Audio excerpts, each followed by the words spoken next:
Never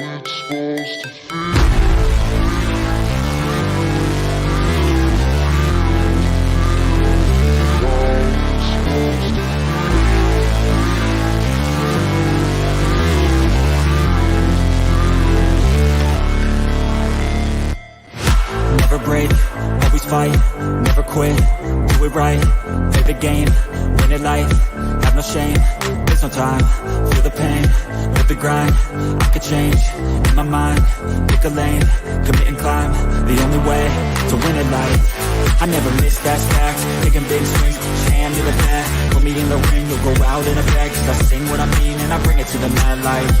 Ain't got time to kill, I got time to feel, I took a red pill, I know life's short so I wanna live real, but how's it supposed to feel?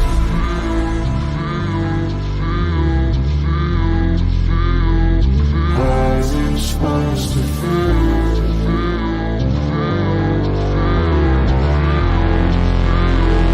How's it supposed to feel?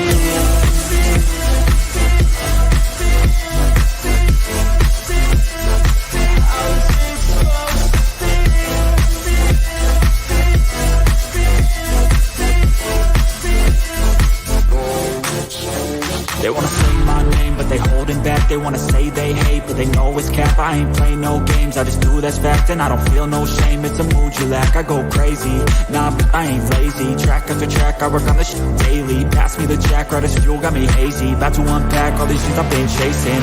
I've got visions in my head, like memories after death. To be a legend instead of something you can forget. I'm living up every breath, I'd rather lead than be led. I'll fill the seats as I spread with every word that I've said.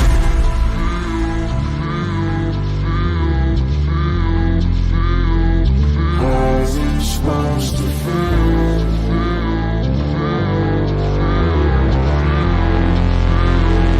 How's it supposed to feel?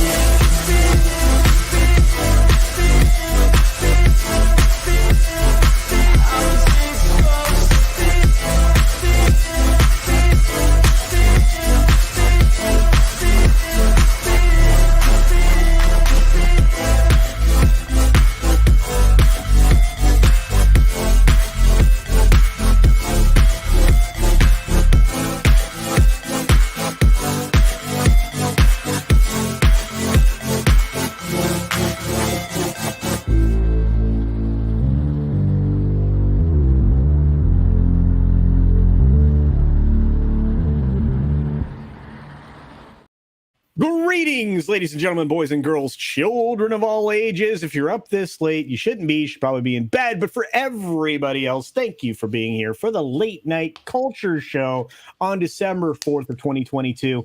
We will definitely deliver karate with infinite patience. And with that, we have a great panel joining us this evening. We have, well, just amazing people here. We have, of course, we'll put all the balls up top, ladies and gentlemen. We're going to start up there on the top corner with Brahma Bull. How's it going there, big guy?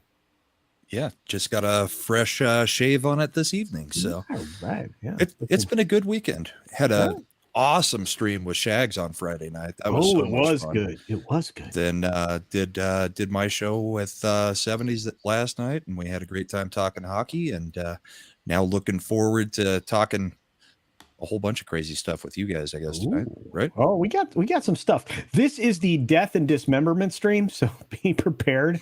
Okay, maybe that's a little harsh, but there's definitely some downer we're going to start with. That's why I'm trying to lift this up before we go. Speaking of that, to lift everybody up before we go, it's the man from down under who he's got nowhere to go, but it's Mr. Grant Gregory. How's it go, buddy? Yeah, doing good. Thanks for having me here. Yeah, it's been a bit of a week. You know, when Kanye comes out with all the stuff that he says, and he's not even the number one story of the week. You know, it's been a good week. Yeah, well, he's a pal. He's for somebody, not me. Yeah, Kanye. He's in the middle of an episode. I'm not sure if it's manic. I'm just saying he's in the middle of an episode. Something's going on there. There's something crawled up there and did something. I'm just saying. Yeah. Especially if he goes after your people there, Mr. Grant Gregory. That's not cool. Yeah, good luck. They've got all the money. Wow. All right, then. Well, moving down the bald row, we have our good buddy, the incredible film critic, author, just general, commenter, and all-around good guy. Society Reviews. How's it going, Jacob? You doing good, man? I mean, I'm doing better than Alec Jones's lawyers right now, but I mean, outside of that, I'm doing pretty well. Yeah, well, you didn't do a very good job. No, not at all. I'm just saying, but man, I am so glad you're here. And I used one of Jacob's stories from Bounding into Comics in a video that you're going to see tomorrow or Tuesday. I don't know. I did a bunch of videos. Grant's editing them right now, probably. But thanks for being here, Jacob. I appreciate it, man, and for all of the hard work that you do in all of the ways that you do it. How many movies so far this year? I think I'm about at 110, 111, somewhere around that right now, which is a kind of an uptick for me. This is the biggest year I've had since COVID hit. So yeah. Ooh. Well, it's not like you didn't have the time.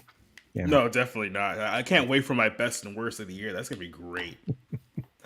Well, I'm looking forward to that myself, indeed. All right, and finally, we have the most diverse snowman that you ever did see. Technically, he'd be on the balds, but he's rocking a wig. It's a rainbow wig. It's diverse, Mr. Cool. What's going on, bro? Welcome to the Late Night Culture Show. I was requested to try to appeal to a more diverse audience. So, yeah. Yes, this is my answer to that. I hope it works. I think it's working out good. You're rocking a very cute scarf there. It's looking good. Oh, thanks. Yes, it's more feminine. So it's an accessory. Is that what that is? I don't know. I was trying to help you. Thank you I need all the help I can get. Right now. I understand. Well, real quickly, let's run down Mouseketeer roll call real fast. Everybody who joined the stream early, and for those of you who are just arriving, let's see if we can get through to saying hi to everybody, including Y Destroyer 3466V. We've got Eric K. Love you, man. Miss you. And we're very toxic, bro.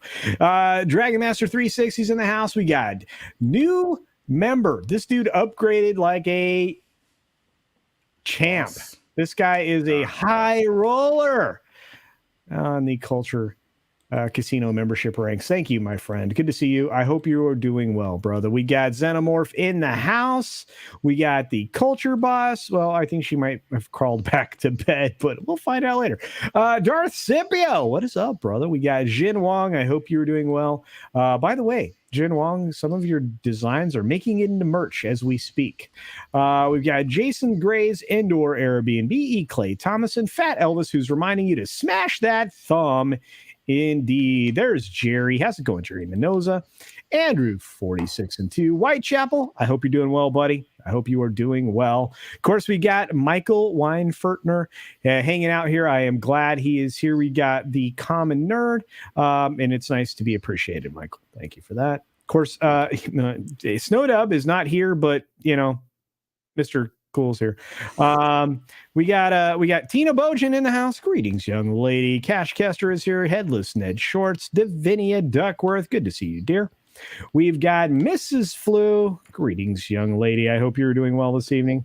Ooh, you're up past your bedtime. We've got the lovely Michelle O'Rourke Johansson here with us as well. Greetings.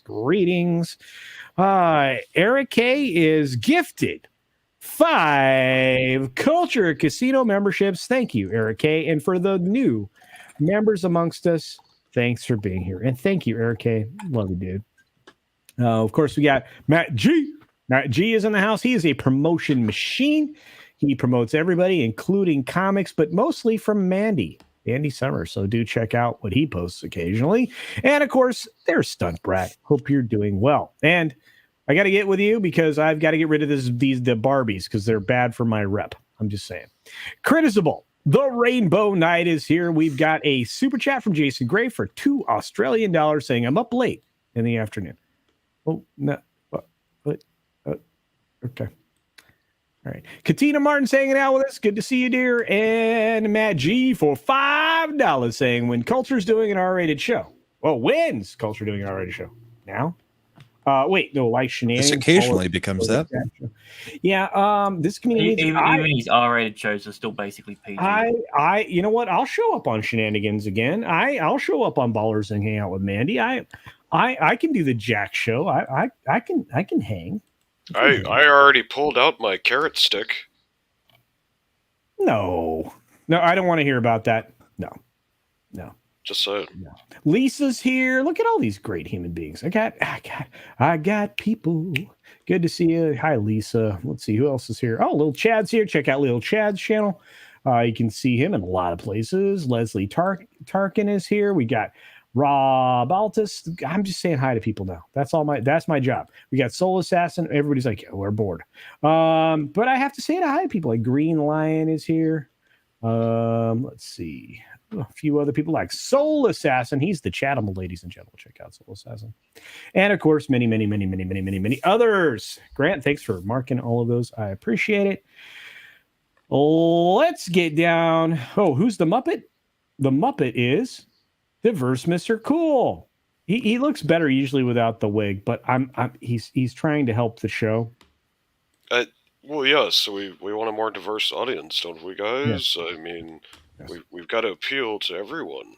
I'm good with it. Looks like Tekashi 6ix9ine. Absolutely. Yeah. All right. So, like I said, my music is way better. Like I said, I promised death and dismemberment. So we're going to start with the sad, the good, the sad, and the actually, I guess we're talking with the sad, the bad, and the silly.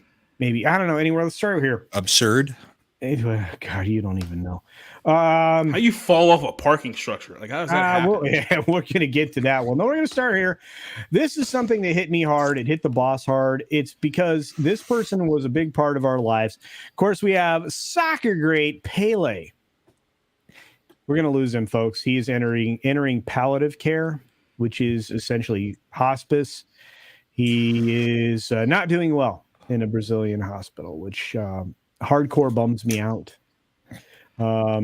This is a guy I grew up with. This guy was playing in World Cups before I was born. He brought the game of soccer to North America in a big way. And he's going to be missed. Soccer great Pele enters end of life care in Brazilian hospital. Bobber. Yeah.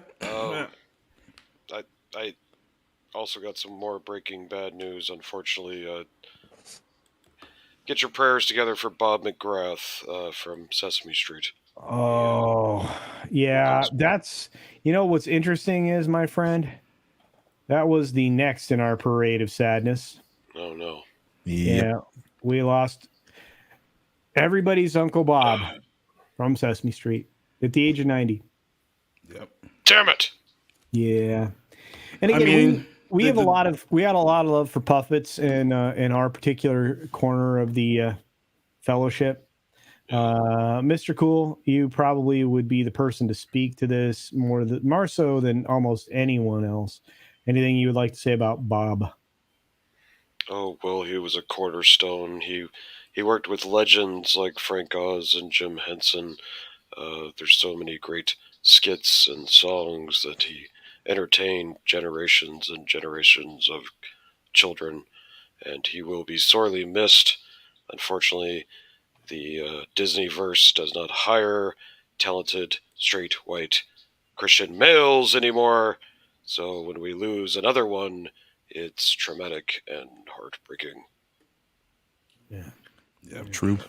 And kind of a big bummer, in my opinion, because, he worked with, all the greats. I mean, from Henson onward. I mean, everybody that was involved in that type of entertainment for television and onward.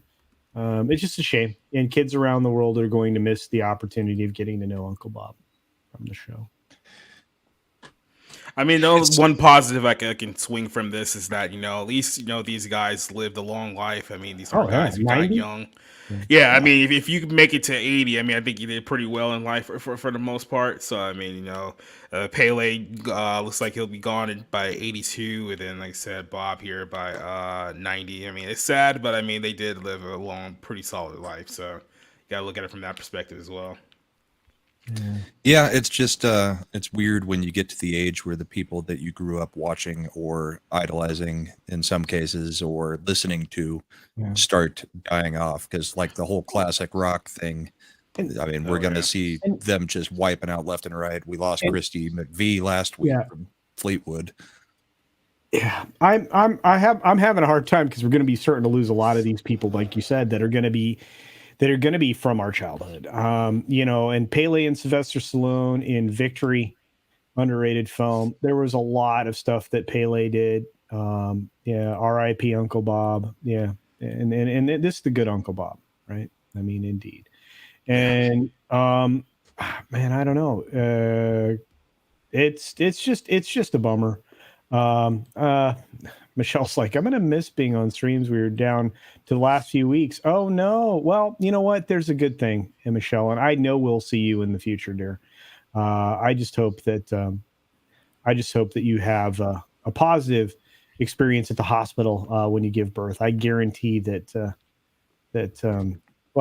I guarantee that we'll be here for you when you get It'll back. be life changing. Well, always is. Yeah. So yeah. Just a few weeks away, but I'm glad that you're here. Indeed. I remember when I was born, my mom rolled me down the hill. Yeah. 3 times. That makes sense. At least you grew up quickly. Nana P says the OGs. Yeah, we're losing a lot of OGs. And you're right. I mean, Brahma just pointed out Christine McPhee. We lost. We lost. God, this year's been rough. It really has. The in memoriams are just going to get more and more sad for people in our generations, because I mean, I've seen it with my dad's generation, people that he liked that, have passed now. When it starts hitting the people that your generations cared about, then it's a little bit different. Yeah. But here's the weird thing. So the people that we've all been paying attention to in our lifetime, I'm going to say this, it's going to sound weird, but they have connections to these younger generations. Because those kids, they don't have real music anymore. I know that sounds bad. I sound like, get off my lawn. But they don't have real music anymore. I mean, you don't. And so they don't have lasting if you don't play an instrument, it's not real music. Right. But you're right, Jacob. And we've been holding up these musicians for so long. Think about who the major touring acts are right now. Bruce Springsteen. They just retired Yellow Brick Road, dude. You got freaking like the Tyler Goes Out Sick. Like that's a major touring group right now with Aerosmith. Yeah, Aerosmith. Yeah. You got the Stones. They're like 7,000 years old. And they've been on a farewell tour for like 25 years now. Yeah, and you've got U2. If you've seen those guys lately, they look not good. I'm just saying, it's just like, Well, there's positive news in the music side if you're a hip-hop fan. We have Mount Westmore, which is Snoop Dogg, Ice Cube, Too Short, and E40 coming together to make a very, very well-done album, I might add. Really? I also just seen a video with Tech Nine and X-Rated.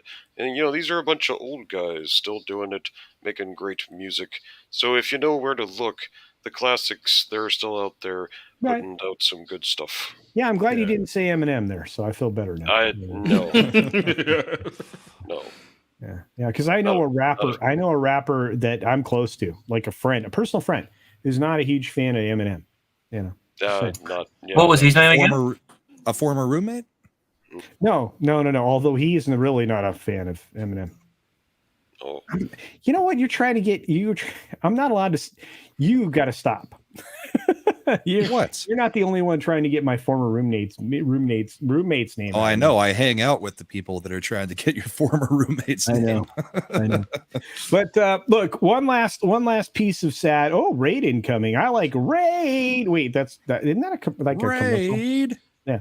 11 Alpha says Raid incoming. Culture. I told you we've become more diverse. Look at our audience. I know. I feel it. The wig worked. Get off my plane. So you can quit hating now, Jacob. There you go. Just saying. Well, you do spend every Monday night yelling at parked cars. That's kind of an true. old man thing to Yeah. We do. Yeah. All that's missing now is the face tattoos. Yeah. Darth Scipio's like 6ix9ine for life. Metallica, Sons of Beachas are charging $300 a ticket. Yeah. What a fucking joke. Yeah. I went Yeah, to their dude. show last year in Atlanta. I don't think I only paid like $60 on StubHub. They're like 3 albums too far in their career, right? It's like, oh, Yeah, five albums ago, they were 3 albums too far. oh shoot, bro. I think the last one I really appreciated was Injustice for All, honestly.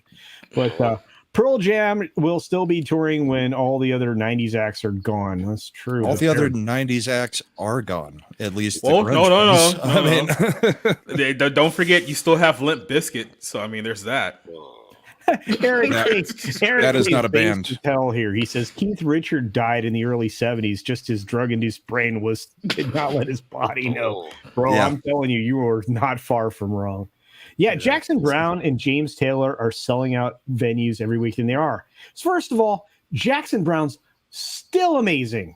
Don't care what anybody says. That's a musician and a singer and an entertainer. We don't have entertainers anymore. There are no entertainers coming up. You have spectacle. There's no lasting music being made. I mean, you said it's not music or it's not great music, but it's around for 2 or 3 weeks and then it just goes into the dustbin. Nobody cares. There's not going to be classic pop at some point where we hear a whole bunch of stuff that's on the radio now. Compared that to every other World Cup song that's come out in the past 30 years. Yeah, it's messed up. Yep. Yeah. Well, I mean, come on. I was talking about it on the 6 Minute Daily on Friday. You know what you're getting on the sidelines at the World Cup right now? A camel pageant. Yeah, tomorrow if Japan and Korea go down, then I'm just going to be done watching the World Cup because I don't care for any of the remaining countries that are still in it. And if you're a member of one of these remaining countries, fuck you. Yeah, we lost Cliff Emmett at 85, Thunderbolt and Lightfoot. Yeah, dude, I know. We're losing people left and right. Yeah. It's unbelievable. Oh my gosh, it's Rob. What is up, man? Check out Rob Rule's channel. Good to see you, brother. Dude's on top of some stuff that you wouldn't believe. Love it. Oh shoot, it's the Atlantean. Good gravy. Good to see you, man. Hope you're doing well. I mean, hell, even from our generation, we just lost Jason David Frank, the Green Ranger, a couple weeks ago. I know, dude. And, that one was so heartbreaking for all of the reasons that we always say. Yep. Yeah. Look, well, and I was just about to say, go ahead. Sorry. No, go, please. Oh, well, your point's more important. I know what you're going to say, so go for it. I was just going to say, if you ever find yourself facing down something that seems unbearable, please reach out to somebody. You have a whole host of human beings that are involved in these chats on Twitter, all these other socials. Reach out to somebody, please. Yeah. You are far more important than you possibly realize, and that's something I truly believe as somebody who's been the person left behind. Yeah. So, I mean, and if you're gonna do it, make sure it's not fucking messy for the poor bastard having to clean it up. yeah, that would be another one there. You went Taika Waititi there, bro. Yeah. What do you mean? You. Well, I mean, Well, see, we were having a serious like You Hitler took the moment, and then you important came, moment and then yeah. I've done that as a professional, cleaning up after people's doing that decision. So it's it wasn't a joke. No, I know, but still, that took a dark turn. yeah, it was. I would extra dark with cheese. D-Bud's saying, hey, Mead Raid. Yo. Xenomorphs talking about the Mead Raid. Hey, look, it's Jason. Hi, Jason. Jason's back. $300 is ridiculous. Yes, it is. Especially Unless it's from Taylor Metallica. Swift, and then you get really mad when you can't buy tickets. Okay. I've done 2 videos that talk about Taylor Swift and her fans. Yeah, the psychopaths. Yeah. Well, I mean, they're excited. They're just excited. They're little teenage psychopaths. Well, there's adult people in there. But no, anyway, they're still teenagers as well. Even the 50-year-olds. Yeah. Okay, but what they've done is they've created the biggest antitrust thing ever. I mean, we're gonna see antitrust cases because of this rolling back like mergers now, because these people are pissed. They did not get They're their going to accomplish what Pearl Jam never could. Well, they knock out Ticketmaster. Yeah, Megadeth is better. Anyway, hey, what's up, Morgan King? Good to see you, bro. Hey, Tom. A few times. It's always Tom, good. thank you for the mead raid, and you have the link. So, yeah. Karen at 82 and Aaron Ratliff, thank you for being here. And Joey. Oh, wait, Mecca J. Hi, Mecca J. Oh, Mecca J has a cool hat now. Look at that hat. I want that hat. Can you get that hat? I hear a puppet talking, but nothing's coming out in the I know he's muted. Michael Gonzalez. Hey, Jedi Bill's here. What's up, Jedi Bill? Elizabeth Young. Great to see you, dear. Thanks for being here. Let's see. Cam. Hey, Six. Greetings, dear. I hope you're doing well. I'm gonna miss you tomorrow. Just so you know, Six. I'm going to miss you. Let's see. Jackson Brown's great. Yeah. Oh, he's panty dropping amazing, says Tina Bojan. Hey now. All right. Yeah. Oh, we have a super chat from Bob Iger. Uncle Bob, how you doing, brother? I'm not a fan anymore, buddy. For $20, says, hey, Culture, you know how you can tell you got the best channel on YouTube? Because you got me on your channel, and those other ones could only get that lower chat pick. Also, high of 79, low of 61 with a 10% chance of rain tomorrow. Holy crap. Whoever you are, Uncle Bob, I love you. Holy cow, you've turned me around, brother. Thanks for the weather for tomorrow. I appreciate it. Yeah, you can only get that from the weatherman, ladies and gentlemen. Woo! What's up, Keck44? Good to see you. Thank you for the $20 super chat there, Bob Iger. Yeah, Mutant Bamhammer here saying, oh, yeah, that's all my boils. I don't see Tom. That's the problem. Southern Vikings here. Tom said he's got to feed Sadie. Oh, okay. All right. That's fine. We got Brett Cohen. Good to see you. When you've seen a few dead bodies, your humor goes a bit dark. Yeah, I know, but still, that was a rough moment there. Yeah. You have 11,690 subs, bro. Who, me? Definitely not me. I know. Well, common nerd, I guess. Actually, I'm pretty sure he's got 1690. Oh, okay. There's an extra one in there. I see. Yeah. Hey, Michael. What's up, Michael T? Good to see you. Because I was just watching him yesterday, and I Ario I saw his Speedwagon. sub count. Wait a minute. I'm sorry. I didn't mean to go over there, Brahma, but Michael T is excited for Ario Speedwagon. Yeah. Okay. Weird. Horny Alf is here. What's up, Horny Alf? Good to see you. Oh, by the way, for those of you in the Legion of Memers, you guys have been crushing it lately. I don't know what you guys are doing. Somebody's putting things through like this filter magic AI thing that's making everybody into anime characters. That is freaking cool. I've been seeing that. Yes, that's been going on Your all day. one that I did turned out pretty good. Oh, dude. KMFDM. Hell yeah, bro. Holy cow. Goodness. Yeah. Goodness. Hey, Barney Fife is here. By the way, Barney's awesome. Don't care what anybody says. He kept that town safe. Just saying. Yeah, I mean, look at it this way. At least Linkin Park isn't playing anymore, right? Say again? At least Linkin Park isn't playing anymore, right? Well, oh, dude, come on, man. Dude, come on, Chester. You know what? Someday I'm going to tell you. I have a story to tell you. It's a private story. It's not for anybody else. Daniel Hall, what's up, man? Good to see you. Actually, Jolly might actually have already known about Chester. Maybe not. We'll see. Krampus Jeebus is here. Let's see. Who else is rolling through? Nano Reaper, what's up, brother? KMFDM was cool. Wait a minute, they're anti-gun? That wouldn't surprise me. That's weird. Yeah, they were an OG. Yeah, I know, man. Oh man, they were so awesome. I mean, between like Industrial House and Techno of old, I mean that it was you could like some of the clubs I went to were out of control. Different room, different music, different bands. Sometimes is bananas. Yeah, I can definitely picture you tripping on X with light sticks going all over the place.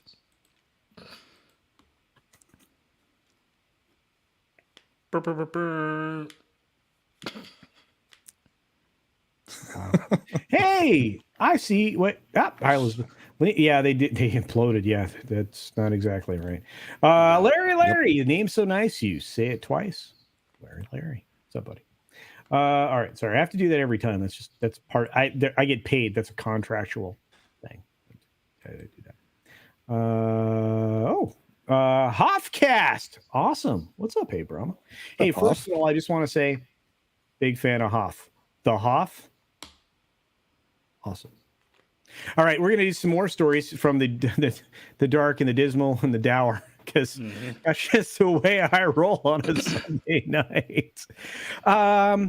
Somebody explain this to me. Disneyland visitor dies after fall from multi-story parking garage. Oh. Well, see, there was a parking garage, and someone fell from it, and then they died. Right. Not the happiest place on earth, after all, I guess. No.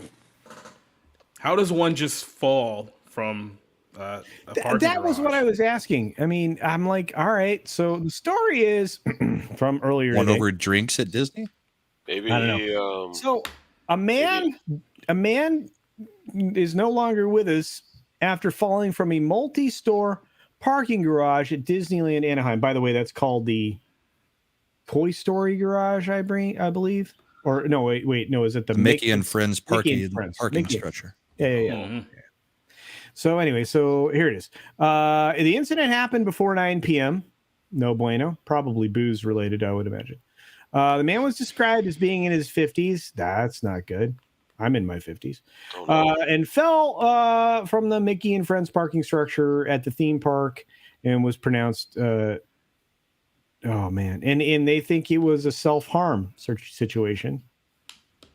There have been several of them at that parking structure. Absolutely horrible. That's not the best. It's unfortunate. Hey, welcome to the stream, Tom. Thanks for being here. Appreciate it. Howdy, Tom. Finally, you let me in. I'm sick of this culture. I'm just sick of this Disney crap. Every time I turn around, Disney, oh, don't, sorry, I didn't mean to show my snowballs. Hang on. My goodness, Well, he that's lost his hair. Okay, I'm now being called out because I only have 5 membership emojis. It's because I make emojis for everybody else. Holy cow. We have the cocaine bear here. How's it going, Pooh? Well, business is good. People like cocaine.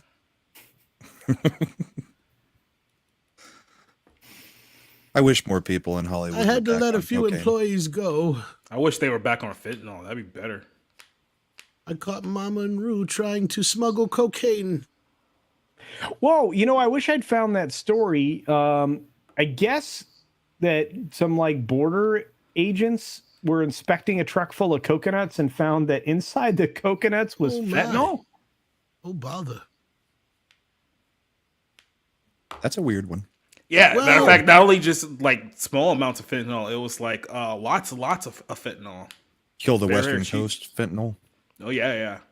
Enough to kill the entire town worth in coconuts. Okay, so I'm gonna say this because I don't think I got to weigh in properly. I'm looking forward to Cocaine Bear. If they do it right. It looks amazing. I mean, look, It doesn't look amazing. I look at the trailer. I do not think, that's going to be an amazing film. There's no way in the world that's going to be a good film. His thing is someone who's reviewed far more movies than I ever should have. We've gotten to the point with Hollywood where I'm just all in on ridiculous premises right now. Like we just need like premises that just sound absolutely absurd. Like when you hear about it, it's like, yeah, the story of this movie is that the bear ate cocaine and started attacking people. That's the film. It's like, yeah, okay, I'll go check that out because all the other stuff that they're trying to like shoehorn at you right now, it's like, yeah. I mean, it was based on a true story, apart from the fact the bear didn't chase ambulances down and died of a heart attack 5 hours later. But why not? Why not? But it was inspired. That was inspired by a true story. It was inspired. Based on a true story. Inspired. Now, if you guys remember, there was a film a couple of years ago about gators in Florida during the hurricane. I can't remember the exact name of it right now off the top of my head. It'll come to me. Gatornado? No. It was like one that they actually tried to make good, but essentially there was a other story that came out of Florida that was Crawl's the name of the movie, by the way. But there was We just said that. Oh, I didn't even hear you. But no, there was a story in Florida how a bunch of gators got into a stolen batch of methamphetamine.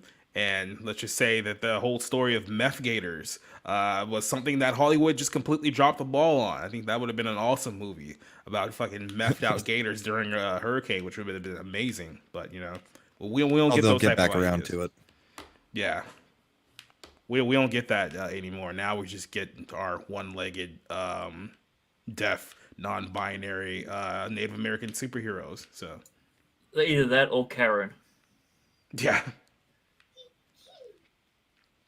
Yeah, That was a lot of strobing. That was a little kid sneeze. I hope you guys aren't sensitive to light because that would have been awkward. I don't. Yeah. Look, all I know is I'm looking forward. I'm looking forward to it because, as our friend Paul Chatto, former television executive Paul Chatto, call me Chatto channel here on YouTube. He actually appreciates the same thing I do about it. The CGI stuff, you can tell. The animatronic stuff, you can tell. The real bear stuff, you can tell. And that's what makes it awesome. Imagine if we created a cinematic universe of like cocaine bears and like meth gators, throw like Cujo in there as well. Let's just put a bunch of like extremely dangerous animals and then like hype them up full of drugs and then see who wins. The new version of the Coliseum. You give it PCP like Silverback or something.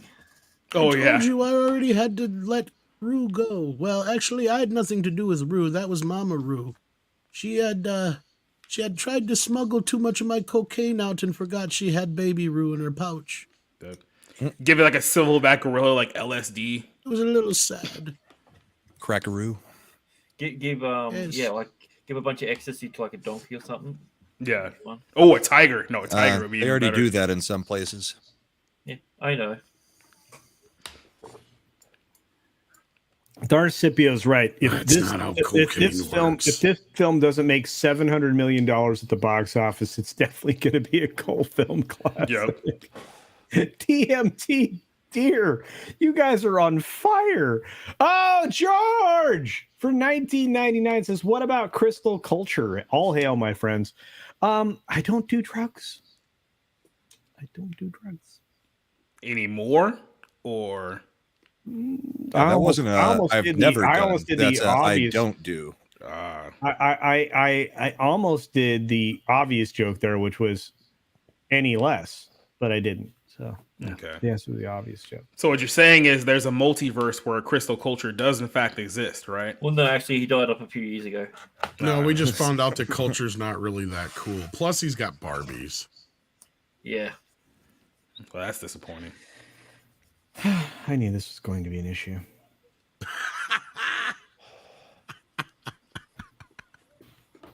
I don't own Barbies. Anymore? Yes, you sold them. We're aware. I hope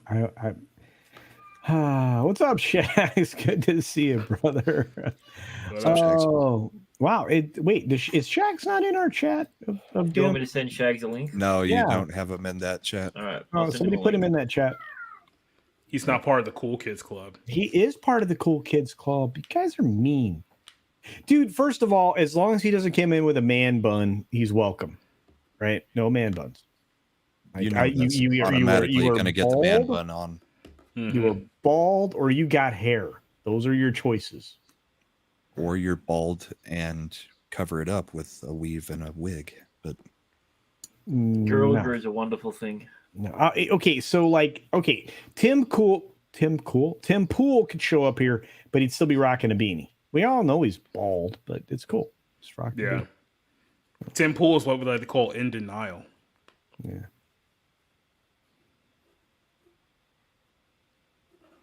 Ah, 12 inch silence. Yeah. 12 action figures. There you go. I might stop in. Shoot me the dude. What that was like the whole conversation we just had. So welcome to the stream. Yeah, I showed him the link and I've added him to the group. Okay, thank you. George has the link. George is a permanent member of this group, so he's just busy. Little Chad, I want to be the cool kid. No. You can't have everybody in the group. I promise you, Little Chad, you will be invited. I promise one time because you're fun. I love that guy. I love that guy. Okay. Unless you are a real samurai, then Bun is okay. Well, that's true. All right. Except that I don't think Shags is a samurai. Or if you're like an Indian warlord, then it's also okay. We do invite guests on the show, guys, so don't give me too much of a hassle. But look at this. Okay, so honestly, look at this. We just aren't too inviting to the guests. That's the difference. True. This looks great. I want to see who wants to wrestle a cocaine bear. Like, are there any Russians going to be in this movie? Yeah, Did you watch the trailer? Me? Yeah. Yeah, I've seen the trailer. This is the first I've heard of this movie, so. When you see these guys saying the bear took cocaine. Yeah. Like I said, it has to be completely ridiculous for it to work. If it's just completely just out there, this will be one of the best movies that comes out next year. If they anyway try to play this film straight. Where did Tom go? You get the cocaine. Oh, then you get the honey. Okay. Then you get the women. Okay. And you get the power, then you get the women. Yeah. Who? What?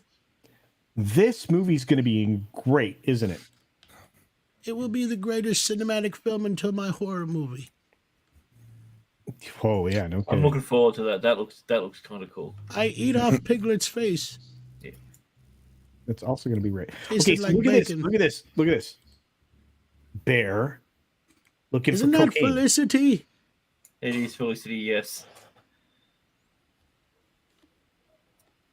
I'm in. I'm Fuck it, let's in, do dude. I made a video about this movie. Very excited. George, I sent you the link.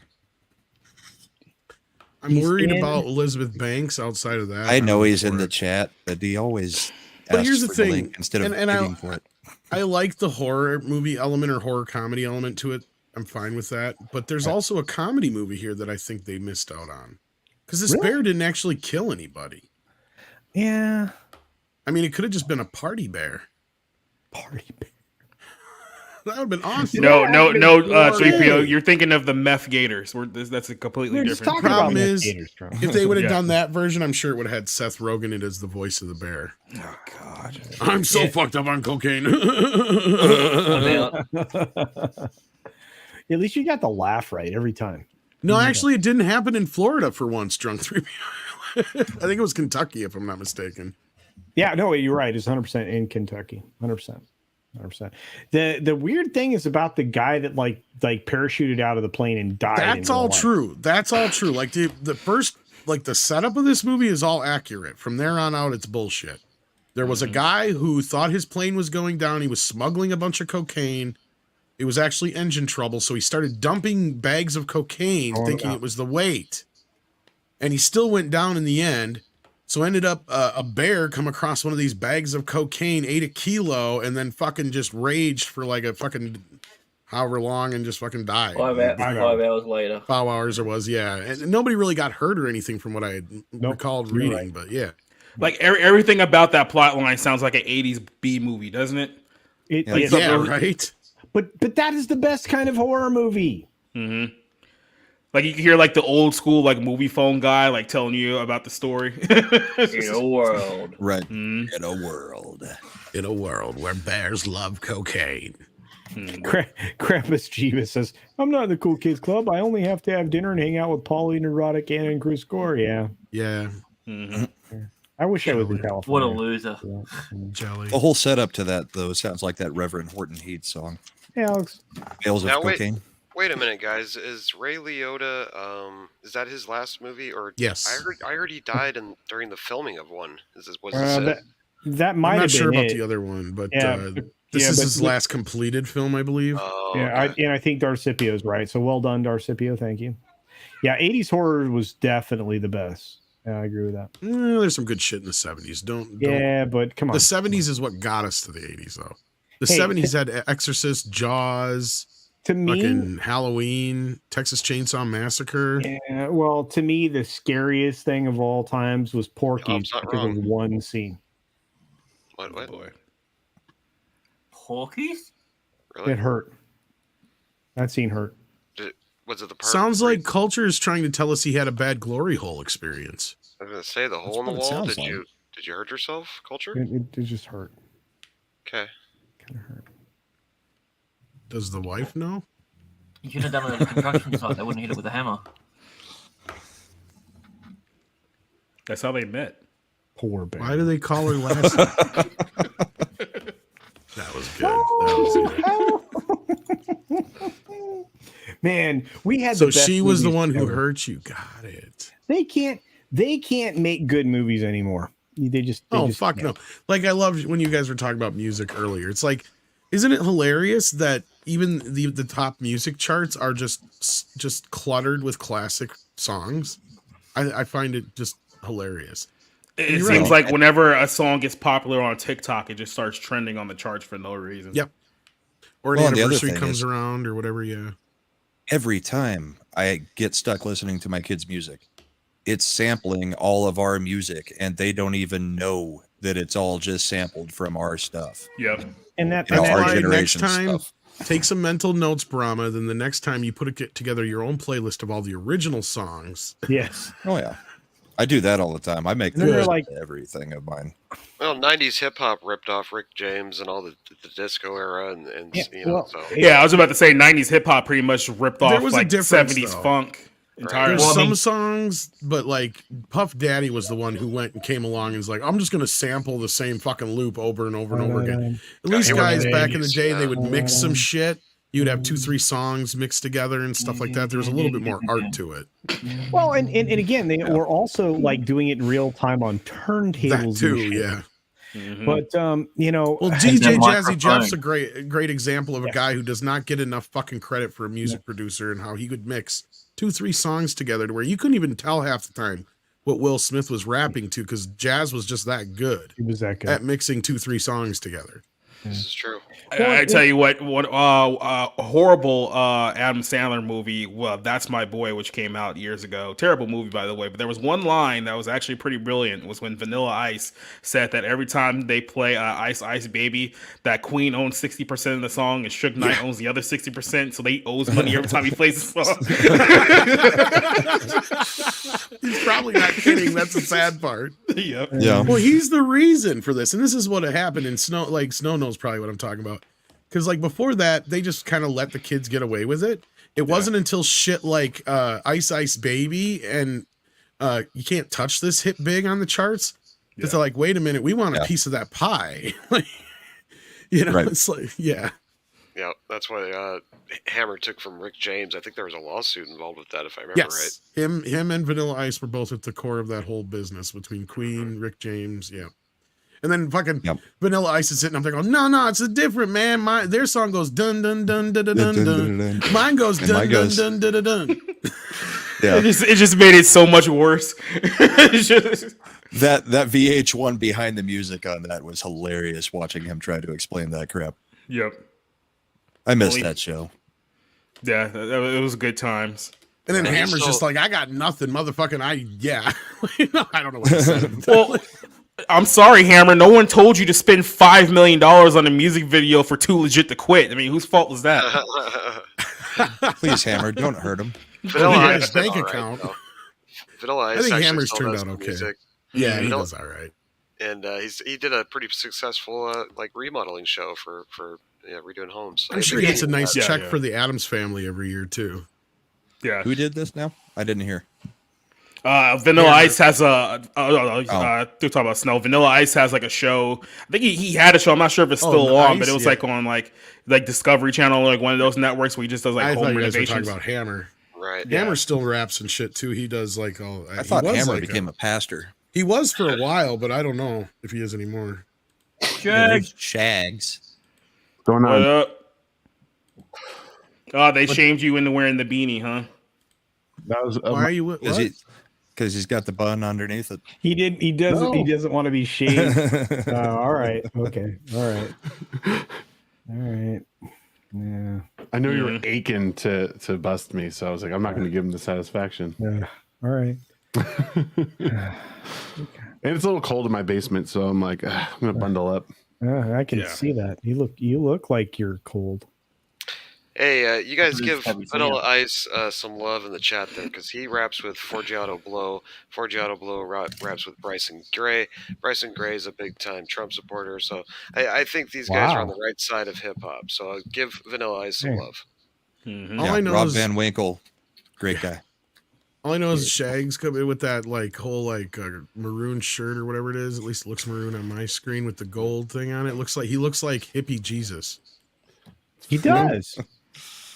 He's Or Island hip Jesus. Hip, yeah, Yeah, yeah, it Long looks like- Island Jesus. Yeah. Actually, Well, Give us a Buddy Christ. no. He actually looks like the middle linebacker for like the Trojans right now. I tell you what, he could look like a Saudi prince if you bought the right gear. Yeah. Dude, they wouldn't know. You could just be like, I got the $1 billion. And he'd be like, oh, that, man. The way he drinks his Moroccan coffee wouldn't surprise me. Wow. I drink You rock that that Moroccan. cat poop one, you know? That's the only one I drink. The That's Whoppy Loopy Interesting. shit. Kopi Luwak, yeah. Davey Luwak. Crockett for $2 says, killed me a cocaine bear, but I was only 3. Davey Davey Crockett. Crockett. King of the Wild wild Frontier. frontier. Thank you King for of that, the whoever wild you are. That was genius. You guys are brilliant human beings. I love you. Oh, did you guys say hi to Drunk 3PO? He's here. He did a key when I was only 3. Yeah. Well, we answered his question about whether it took place in Florida, so we kind of said hi to him. Florida. Okay, sorry. Who? Drunk who? Wait. Something. Nano Reaper says, I'm going to critical of the bear muzzle is off in color. It should be light brown, not black in color, since the only bear that live in Kentucky is American black bear. Greatest horror flick. There Not you only go. that, I think that the bear is like twice the size of the original bear. It doesn't matter. It's Oh gonna yeah, be black bears awesome. don't get real big. Bamboo Taco. Wow, that's a beautiful cat. Look at that. Bamboo Taco for $5 says the actual cocaine bear is stuffed I was gonna say, yeah. Oddities Museum in Kentucky. Well, that's He's got cool to he's know. got a thick gold chain on and a pimp hat. That's My why I was gonna goodness. say. I know you can That- tell it wasn't a very big bear. Yeah. Look at how beautiful that cat is. I'm sorry, I'm like freaking out. The cat's gorgeous. All right. James Brown is dead. Yes, except Tom can do James Brown. Spoiler. Good lord. Do you see the light?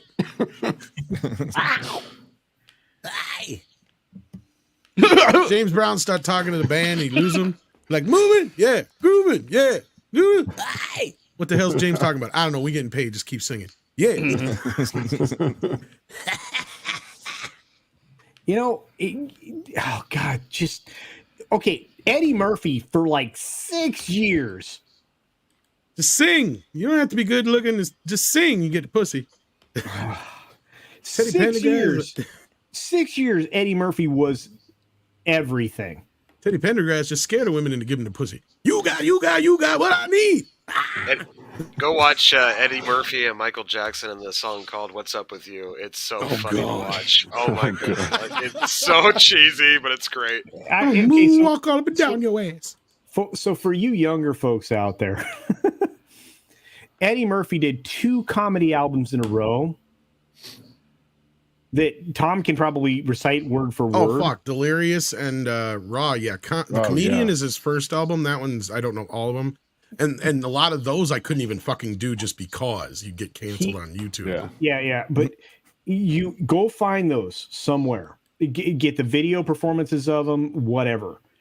I love his bit about Poltergeist. He's like, you know, those movies don't stop black families, right? Because you know they walk in and be house be like, baby, this place is beautiful. Look at this. We got a terrace and look at the window. Good. Too bad we can't stay though. Get out. Like Poltergeist, I watch that shit and it's like the girl's in the TV and they're like trying to get her out and be like, I'll be like, get the fuck out of that place and go down to the cop shop and be like, hey, just want to let you know the TV ate my kid just so you don't think I killed the bitch or something. Yeah, I tried to change the channels, but it didn't work. Oh man, it was so good. Okay, like I said, for 5-6 years, Eddie Murphy was everything. And it's just everything. I mean, I'm not kidding. Like he owned the movies, he owned the TV, he owned the comedy, he owned everything. He even had a decent enough album that come out. So my girl wants to Bill party Cosby all the called time, me. party all the time, party all the time. I'm so excited. Bill Cosby calls me. I get on the phone and he's like, hello, this is Bill Cosby and I want to talk to you about some of the things that you say in your show. Says my son Ennis went to your show last week. He was so excited. He says, Dad, he comes up to me and looks just like me. He goes, Dad, and he goes, I want to see the Eddie Murphy show. So I gave him the money to go see the Eddie Murphy show. So he comes to the home from the Eddie Murphy show and says, Dad, he goes, the man said some things. I said, what did he say? He said, the man said some stuff. I said, what did he say? He said, well, the man said, filth, fuck, suck my dick, stick it down. So I want to ask you, Eddie, you cannot be saying filth, flour, and filth in front of people. I don't know what the fuck you talk about. I didn't say no filth, flour, and filth in front of people.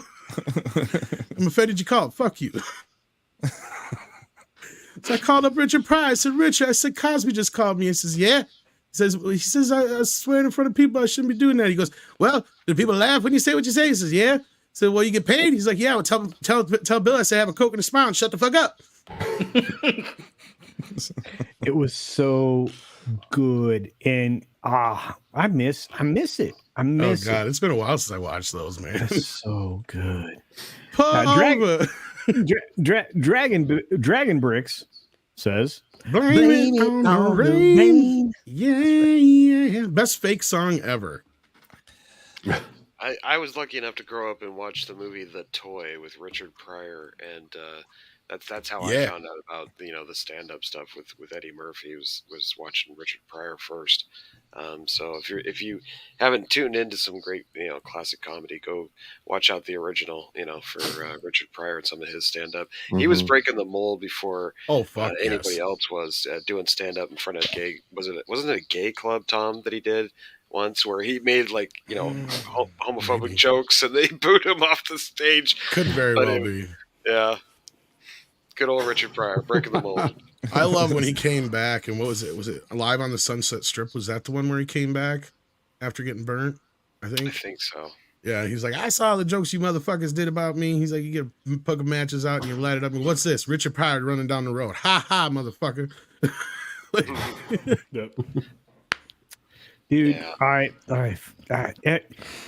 okay, find me somebody who doesn't like Eddie Murphy comedy. I don't think you can. And if you do find him, throw a rock at him. Are you living in the same decade as me? Yes, you could find someone that doesn't like Eddie Murphy. These fucking idiots online. Sorry, can I say that word? No, I said people. Are you a little younger, Shags? You can say online here. It's all right. It's everybody in college right now. Yeah, you got to remember, to a whole generation, Eddie Murphy is like the nutty professor and shit, right? And Dr. Doolittle. Mm-hmm. So. Yeah, and Norbit. And whatever that was the Haunted Mansion. Hey, I like Norbit. I'll defend Norbit. That movie makes me laugh every time. I don't know why. Yeah. Okay, so I'm going to...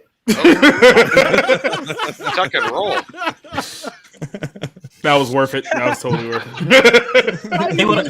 it. See what I did then? That was funnier than anything in Norbit. That is true, Grant. That is sadly true. You know what's worse than Norbit is that Mate Pluto Day. Nash fucking movie he did. Oh, Oh my yeah. god! Oh no. Yeah. Okay, so underrated Eddie Murphy movie, Distinguished Gentleman. Oh fuck yes, that's an How is underrated. that underrated? Because it was I run decent into- and it didn't get any audience. That's and I run into people all the time. They're like, "What are you talking about? I don't even know what you're talking." I'm like, "Distinguished Gentleman. You didn't see this film? It was so good. It's about politics. It's brilliant. What are you doing?" Yeah, he tricks everybody into voting for him because he has the same last name name you as know. the mayor. The name you know, yeah, Congressman.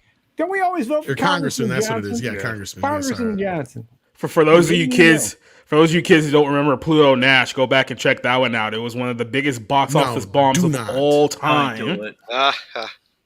You guys got to see Dolomite Is My Name. That's a good one. That was amazing. Mhm. And that one's recent too. Okay, and this is not Murphy, but Pootie Tang. Oh yeah. That was Chris good. Rock. Yeah. I was just about to bring up somebody mentioned Bowfinger. Bowfinger was really good too. Bowfinger is a movie that is not only underrated. Eddie Murphy deserved an Oscar nomination. And Steve was weird in that one, man. Steve should have gotten nominated for the writing. I mean, that movie was so fucking good. It did okay at the box office, but it just kind of came and went. But it was like, how is this movie not getting? Oh, it's a comedy. That's why. And it was Eddie Murphy went, and he had just done like the Dr. Dolittle stuff and all that business. So, yeah. You can't watch the scene where Eddie Murphy is like running across a freeway and not laugh. Like you just can't look into it. I don't ever want to do that again. Great, don't worry about it. You don't have to do it again. Okay, now let's go back to one. Yeah. And if you need an extra Christmas movie to watch, check out Trading Places. Oh God, yes, yes. Okay. Oh God, so great film. here we go. And we're here. It's a We've miracle. reached the I can Christmas sing, season, and I can walk. We have reached the Christmas season. Christmas movies. This is going to set everybody off, including the chat. You ready? Uh-oh. Here we go. Okay. Die Hard is a Christmas movie. Yes, it is. Of course it is. I agree. Yeah. Who just said Takes no? place around Christmas. He has presents. It's a I think Christmas party. Die Hard 2 is the better Christmas movie of Now him, you but- can kick him out. Oh, get out of here. I mean, he flies on a sleigh at the end of it, or is it an exploding seal? I can never remember. The second movie is the same movie as the It first is. one. It is. Yeah. It totally is. I just thought like when people like, and I just like it to be the contrarian of the group with this because I agree that Die Hard is a Christmas movie, but caveat, it's like Die Hard 2 was like more like there was more snow and it was more Christmassy and place. The It is problem with not Die a Hard 2 Christmas is movie. It is the Christmas movie. The When problem did with they Die Hard release 2 Die Hard? When did they release Die Hard? What month? 88. It was, Yeah, it what was month? July. Who cares? Yeah. Gremlins No. was released in the summer too. Wait a minute. Now you're about to tell me that Lethal Weapon is not a Christmas movie? Well, that one I'll accept from people, but like that one's one I'll go like, well, there's more of an argument to be made for Lethal Weapon not being one as opposed to Die Hard. Because Lethal Weapon, you can pretty much pull Christmas out of it and it doesn't change the movie. No, it you pull completely Christmas changes it. out of well, it could be any holiday at the end of the film. No. What does Mr. I have all the teeth in the world say to the television? Gary Busey? No, yeah. What does he say? I've It's drank Merry raccoon freaking Christmas. blood. Oh. So that doesn't mean shit. You can That's say good. Someone in the chat put over Naya the comment. I just want to personally high five that person. Mags, thank you for the super. You interrupted my point. With I'm Die sorry, Hard, go though, ahead, if you then. pull Christmas out of the story, it doesn't work because there's no reason for John McClane to be going to LA. They're having a Christmas party. That's why the building is empty. There's 1,000,001 reasons why it's a Christmas movie. Same thing with Gremlins, And his kids are waiting for him, hoping to see him on Christmas, Christmas. Yeah. morning. You have the beginning of Lethal Weapon opening up in a freaking Christmas tree lot. Actually, it opens up with was it Christmas Tree Rock or something like that? Jingle Bell Rock or whatever. Jingle Bell Rock, yeah, before she takes the nose. No, down. I agree with you. It Die is Hard a opens Christmas up movie. Die Hard opens No, up we're with talking One about DMC. Lethal Weapon. Yeah. Oh, gotcha, yeah. But yeah, they both open up with Christmas. Janet. Sorry. Well, here's a question. So we're talking about the Christmas movie. Like, I don't know. I saw it in the chat. I didn't hear how you worded it, but like, is there? There's always this debate every year on Twitter and everything. I was like, what's Die Hard the is a Christmas big movie? Oh, But the like- Christmas movie? Yeah, Whoa, the whoa, whoa, Christmas whoa, whoa, movie. whoa, whoa, Is whoa. that what you had said? That's what Or I you- said. It's not Well- just a Christmas movie; it's the Christmas. No, movie. it's not the Christmas movie. It is a Christmas movie, and I will fight you on that one. Okay. What I but- watch on Christmas. But Eric K is right, I think, and this is controversial. I don't think that's a controversial take, Eric K. I don't think This anybody's is- ever this is argued if very Home Alone was a controversial. Christmas movie or not. For $5, controversial, Tom. Controversial. This is a controversial take, but Home Alone is a Christmas movie. Is he being sarcastic? Yeah, I think Yeah, he's he's being sarcastic. sarcastic because culture tried to play it off as Die Hard being a guess, Christmas yeah. movie was a controversial take. Gotcha. But it really isn't amongst most circles. It's just the crazies that think it's not. Now, Oh, you know it's- what I just found out that actually upset me is the fact that, like every year, like TBS or TNT, one of those two networks plays like a Christmas story, like for 24 They're hours not on this loop year. around. Yep. They're not doing it this year. It's not inclusive enough. Yeah. I think there's two reasons for it. I think since they released the new movie on HBO Max, they wanted on the original film on HBO Max only. And yeah, that's part of it. And Elf is also another one of their more famous Christmas movies. Oh and yeah, now that's actually on HBO Max, isn't it? now that they've done the Christmas story to death, they're probably going to try and kill Elf for the next 10 years. Somebody needs a rock thrown out. That's all I need to say. Brazil is a Christmas movie. Yeah, with My De Niro. my Yeah. favorite's Muppet Christmas Carol. That's kind of There's magic goes in without the saying. air tonight. Planes, Well, Michael Trains, and Caine. Automobiles. It's a Thanksgiving movie, isn't it? well, What Michael is it? Caine Yeah. is perfect. Isn't it Planes, like Trains, and Thanksgiving? Automobiles is Thanksgiving. Yeah, he's trying to come for Thanksgiving. It's Now, close. enough. let me no, ask it's you. not the same thing.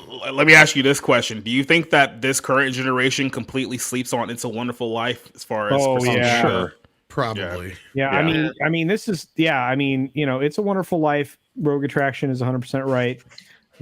Shout out to Rogue Attraction, Park Hop, and Jay Drunk 3PO. I think there's still plenty of people that either have their grandparents or somebody else is going to make them watch It's a Wonderful Life around Christmas. Well, Yeah.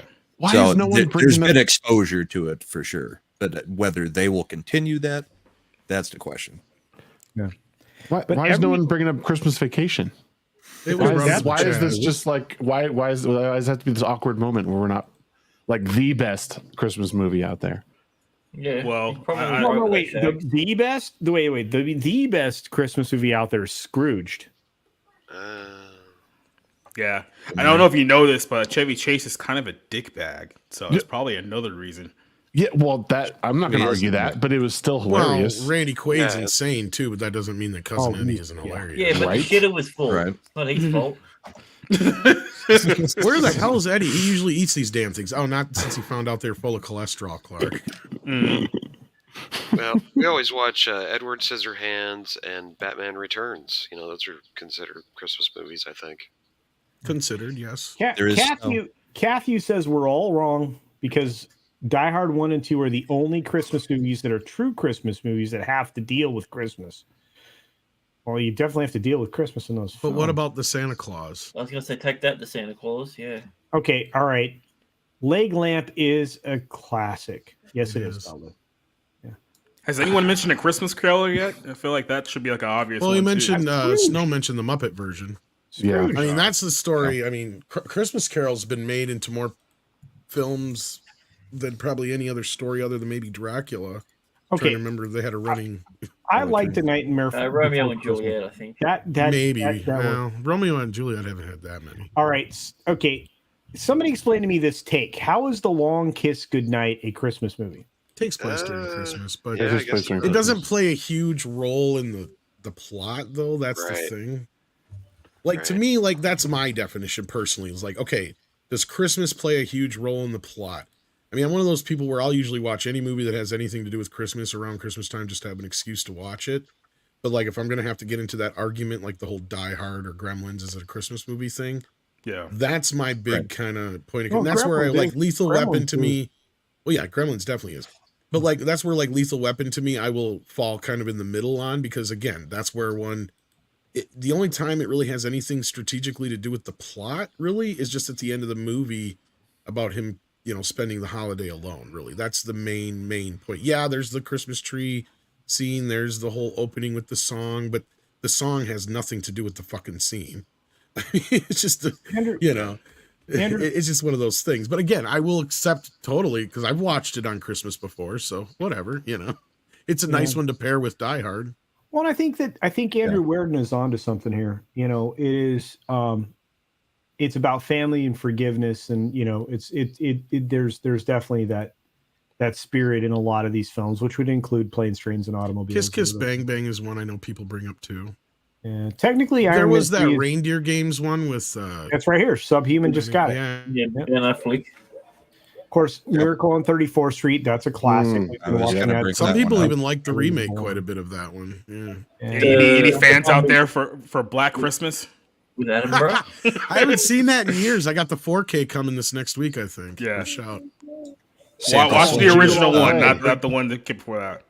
Oh yeah, I forgot all about that Jingle All the Way. Yeah, man, that was a good Put the cookie down. And Santa's Sleigh with Bill Goldberg. Yeah, I like Silent Night, Deadly Night. I'll be honest with you. I know it's fucking bad, but I have never seen this film, Tina Guzman, Christmas in Connecticut. There's been a couple of them. There was an original one from back, I think in the 40s or something like that, and then Arnold Schwarzenegger actually directed one for TNT back in the 90s. There was one in, I think it was 91 or 92. I can remember. Yeah, something like that. Yeah. Yeah. Yeah, it was Schwarzenegger one. Who was in it? I think it's the only time he's ever directed anything. It had what's his name? The country singer that plays Whistler. And his wife was in it too. One of the highwaymen. Jesus Christ, Chris Christopherson. Chris. Yeah. And but there's the Harold and Kumar Christmas one. That was like the least of the Harold and Kumar movies. JPRPH1, Bishop's Wife. Yeah, there was a couple of those. That was then they redid it with Whitney Houston. And that one I think it's called The Preacher's Wife, but it's the same movie. Yeah, Kathy just brought up the one I was going to, Ernest Saves Christmas. Music. Or Ernest Saves Christmas is a classic. Yes. Yeah, Darius says The Sound of Music. That's a good question. Toxic Avenger too. Because here's the thing, that one song from Sound of Music is kind of considered a Christmas song, isn't it? Sorry, Society. It is. Well, yeah, sorry.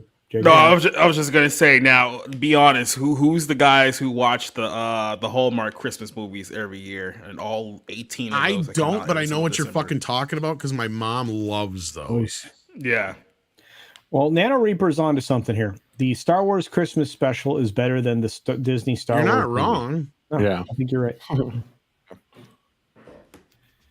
Yeah. The Star Wars Christmas album is better than the Star Wars sequels. And if you think the Star Wars Christmas special is bad, listen to that fucking album. In college, this is according to Mr. Tickletrunk. In college, a professor of mine is the guy that made the leg lamp. His first job in TV was fixing a Mackenzie Brothers mug on the set of SCTV. Wow. That's awesome.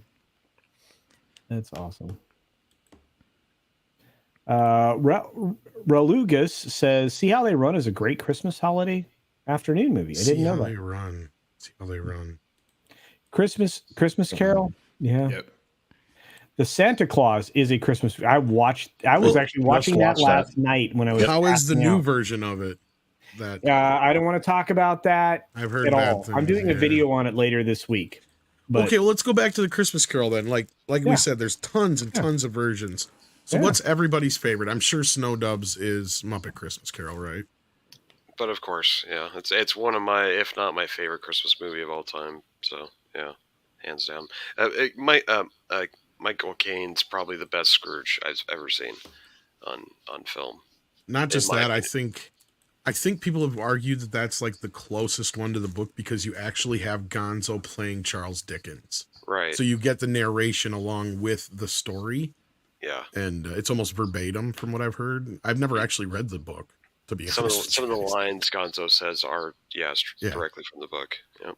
The Marleys were dead to begin with. Well, that's dark. Well, that's how the story begins. That was before Gonzo was non-binary. Yeah.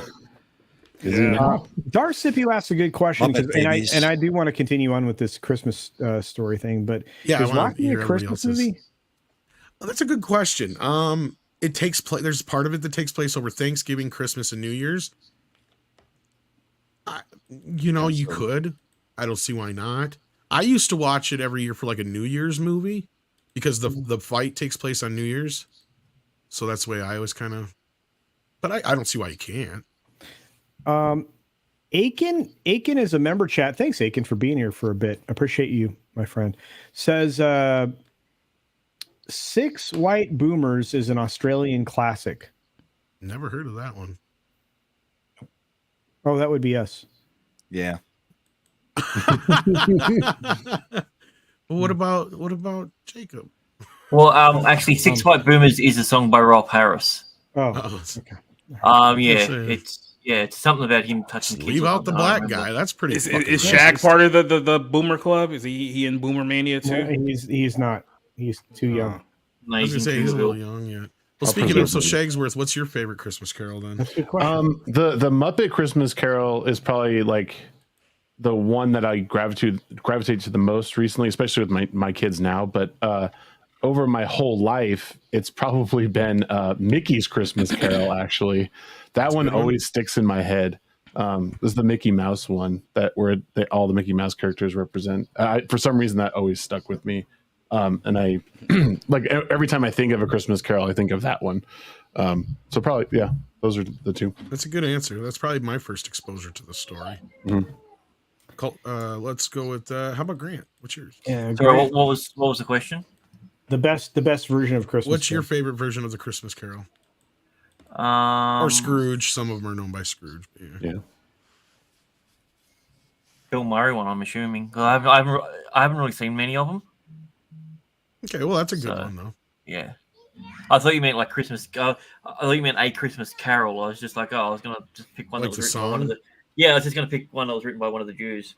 So like, let it know. I was gonna say. Okay, Yee. Jacob. I'll go with the original. No, I'll stick with that one. There's too many other ones to name or go through. So you're talking about like who was in the original? You're like the 38 one or Yeah, the old black and white one. Oh Jesus! Wow, going way back in the day. Yeah, Culture. Well, mine's always going to be Scrooged. Yeah, I like them all, but mine's always going to be Scrooged. Scrooge is good. Yeah, I mean, I would go with the Scott, the George C. Scott, but Scrooged would be the one that I watch that film every year. I mean, it's like there's a handful of Christmas movies I watch every year. That's one of them. What about you, Brahma? For a movie, it would be Scrooged, but I really like Patrick Stewart's one-man show play of it. He actually did wasn't he in one for like TNT or something like that? Yeah, I don't know if he ever did a movie of it. But, I think he did. Like in okay. He's either late Then 90s or early 2000s, I think. That would probably be it then. No love for the I Jim did like Carrey Scrooged, but there's a Jim Carrey one? Yeah. That weird one from a couple years back. Gosh, you guys all have said my favorite ones. Like, I mean, here's my thing. I love Muppet Christmas Carol for the fact of the Muppets. It's one of their better films. Scrooged, of course, for Bill Murray. It's one of his better films. Mm-hmm. But if I have to pick like one as just a straight telling of a Christmas Carol, I'll go with the Albert Finney one, the musical Scrooged. To be honest with you. Oh wait, I changed my mind. There was a DuckTales version that they did. Did they? That's the Disney one. That's one. Are you sure? No, mine's that's different than the Mickey Mouse. Yeah, because he's Uncle Scrooge. Oh, they did a totally different one. Oh, because Uncle Scrooge came from. It may have just been an episode of DuckTales. It may not have been a movie. I can't remember. Yeah, well then that's my one. I didn't know that. There you go, guys. There's the answer for all that. Although I did just get the George C. Scott one. There's a Mr. Mc. Yeah, and Bryant Barth is actually in the chat right now. In addition to the comment that I highlighted, saying that It's a Wonderful Life entered public domain and then was exited the public domain after a period of time. Does anybody? It has know a why? weird history. Yes, because Does anybody else besides me? No, I do, but yeah. I know you do, and I do. Nope. No? Nope. Explain. Go ahead, Culture. It's your show. Oh, please, go ahead. Well, of course, RKO Republic Pictures went bankrupt, and they lost the rights. Yeah, and they didn't nobody renew them. re-registered them. Yep. So the reason it became because the movie didn't actually do that well when it first came out, and it was only released. It was meant to be released in Christmas. That was originally Capra's plan, but the studio wanted it released in January so it had better chances at the Oscars. And so it only played in only a few theaters over Christmas, so that didn't help the box office. So box office wise, it didn't make much money. So it was never, and it did get, I think, a few nominations, but I don't think it won anything from my memory. So it just kind of went into obscurity, and because of that, the rights lapsed, and a lot of channels started showing it over Christmas time in the 70s. So that is why it became a Christmas staple. And then I can't remember what year was it that NBC and Paramount came in and swooped up the rights. Culture. Paramount, I think, was 93 or 94. Yeah, I was gonna say 93 or 94. NBC and Paramount made a deal to where Paramount owns the movie now, and then NBC had the rights, and I think they still do for the television rights. Until somebody came in and swooped them. I think somebody came in and swooped them, but I don't remember. Here? I thought they had them for at least another couple of years, but I could be wrong. Yeah. Sanders says Turner bought them. Yeah, that wouldn't surprise me at all. Yeah, Turner. Well, Turner, I think, bought out a bunch of the RKO films that were left over, and that's how they got their hands on like that and Citizen Kane and a few other ones. Is how they got their hands on them through Turner. Yeah. Yeah, and it's one of those weird ones. But Paramount has that one for some reason. I think that's a Republic picture. Yeah. So you had to actually renew the rights multiple times.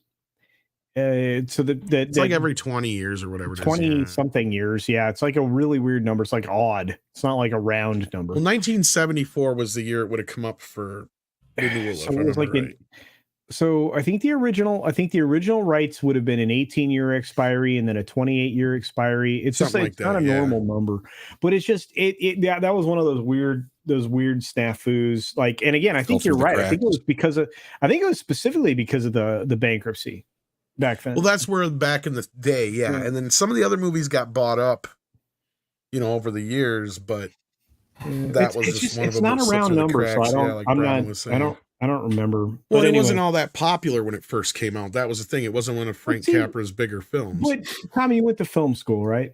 Yeah. Well, I didn't go to film school, but I went but you took like the media stuff that you media school. Yeah. Yeah. Okay. So that is the thing. That one of the films that you were like that was shoved down your throat. Your first year, like within your first 2 semesters, that shit was getting hit. You were getting hit with that Citizen Kane. I was gonna say Citizen Kane more so because that's the thing is Chaplin, the silent era. You got hit with the silent era. You're not totally wrong, but the thing is with Wonderful Life is its life didn't really begin until the 70s, and that's what I was kind of saying. Is it kind of just sat in media and just like Nowheresville. This is where you learned about Capra-esque, right? Because Frank Capra was known for a particular type of story. Well, and what's important about it is if it wasn't for the fact that movie would have fallen into obscurity and then eventually into public domain, you could sit there and figure that people like Chris Columbus and Joe Dante would have never seen It's a Wonderful Life, probably. Robert Zemeckis and Bob Gale probably never would have seen It's a Wonderful Life. And the reason that I say that is because you can draw direct I don't know, parallels or whatever to both Gremlins and Back to the Future, back to It's a Wonderful Life. Without It's a Wonderful Life, you don't get those 2 movies. Yeah. I mean, and that's just 2. There's probably 100 other more that you could come up with. It's so funny. So, and the same thing could be said about Night of the Living Dead, because that's another movie that they fucked up the copyright for. And you could probably there's an argument to be made if it wasn't for the fact that they hadn't fucked the copyright up on that movie probably could have fallen into obscurity as well. It was the fact that it was available and people showed it all the time that, people saw it and they saw it for what it was. And it was just same thing with It's a Wonderful Life. It didn't get a chance on its first try, and people didn't take it as seriously then. But on further review, now it's considered one of Capra's best films. But at that time, I don't even think he considered it one of his best films. I think he was kind of embarrassed by it. Yeah. I don't. There's a lot of things that wouldn't exist if we didn't have some of these old classics. Why are you guys doing that? Private chat. Happening in the private chat. Just Santa with muscles, the Hulk Hogan classic. why is no one talking about that? Come on, guys. Come on, I know you guys remember Hulk Hogan. That was well before your time. So. He's Suburban Commando to me. 27-inch pythons. Hey, all I have to say is, what was the guy's name? Liver God or Liver? The Liver King. Liver King. There you go. Yeah, that's what I got to say to that. Oh, well, that was fun. I love talking about like Christmas things that divide everybody in equal parts. Goodness. What about An American Tail? Would you consider that one? Yeah, it's a great film. Is it a Christmas movie though? I don't know. More of a honeycomb movie. Hanukkah movie, if anything. Right? Yeah. Sure. Dreidel. How come nobody talks about 8 Crazy Nights? Oh, that's a great film too. Someone did mention that in chat. Actually, I did see that pop up. Yeah, Chat's mentioned a few that we didn't. Yeah, and I think. Yeah, I mean, I'm sorry, guys. You were cooking with gas. We got Mr. Ticker from Canadian $2. Horrible mention. It says honorable mention. Yeah, I almost said that actually. Batman Returns and Trading Places. No, Trading Places is definitely a Christmas movie. One of the best. Batman Returns is too. By the way, I have to say, if you're gonna throw boobs up in a Christmas film, gotcha. Yeah, especially Jamie Lee's. Sorry.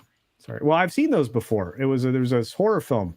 Anyway, let's see. Scrolling. No, you didn't. She didn't show her tits till she went legits. Ben Hennigar for $10 with one of the best and coolest photos out there for an avatar. Ernest Saves Christmas has always been a good one for me. Yeah, it's cool. All Ernest movies are great. Ernest. Yeah. Ernest Saves Christmas is one of the underrated ones too. I miss that guy. Mm-hmm. Yeah. Miracle on 34th Street, indeed. Donald J. Skywalker. Yeah. Which Jack Frost, Elizabeth Young? That's a good question. Well, they're both technically Christmas movies about a snowman that comes to life. Oh, wait. Okay, so the Rankin Bass classics, of course, yes. Yeah. Oh, well, Martin Short's version of Jack Frost is interesting, right? Well, the character, yeah. From the Santa Claus? Santa Claus 3, I was going to say, interesting is probably the best word that you could use for it. What do you want me to say? It's Martin Short. Come on. Well, listen, here's the thing I'll argue about the Santa Claus. It's much like Aliens and all those other ones. It's like one movie. Like the second and third one should not exist. They went downhill fast. Yeah, they did. Well, I'm going to tell you right now, the fourth Indiana Jones film doesn't exist. So how are they making a fifth one? I don't know. They're not. Yeah. Put one foot in front of the multiverse. Hey, you know what? The puppet hasn't said a lot recently.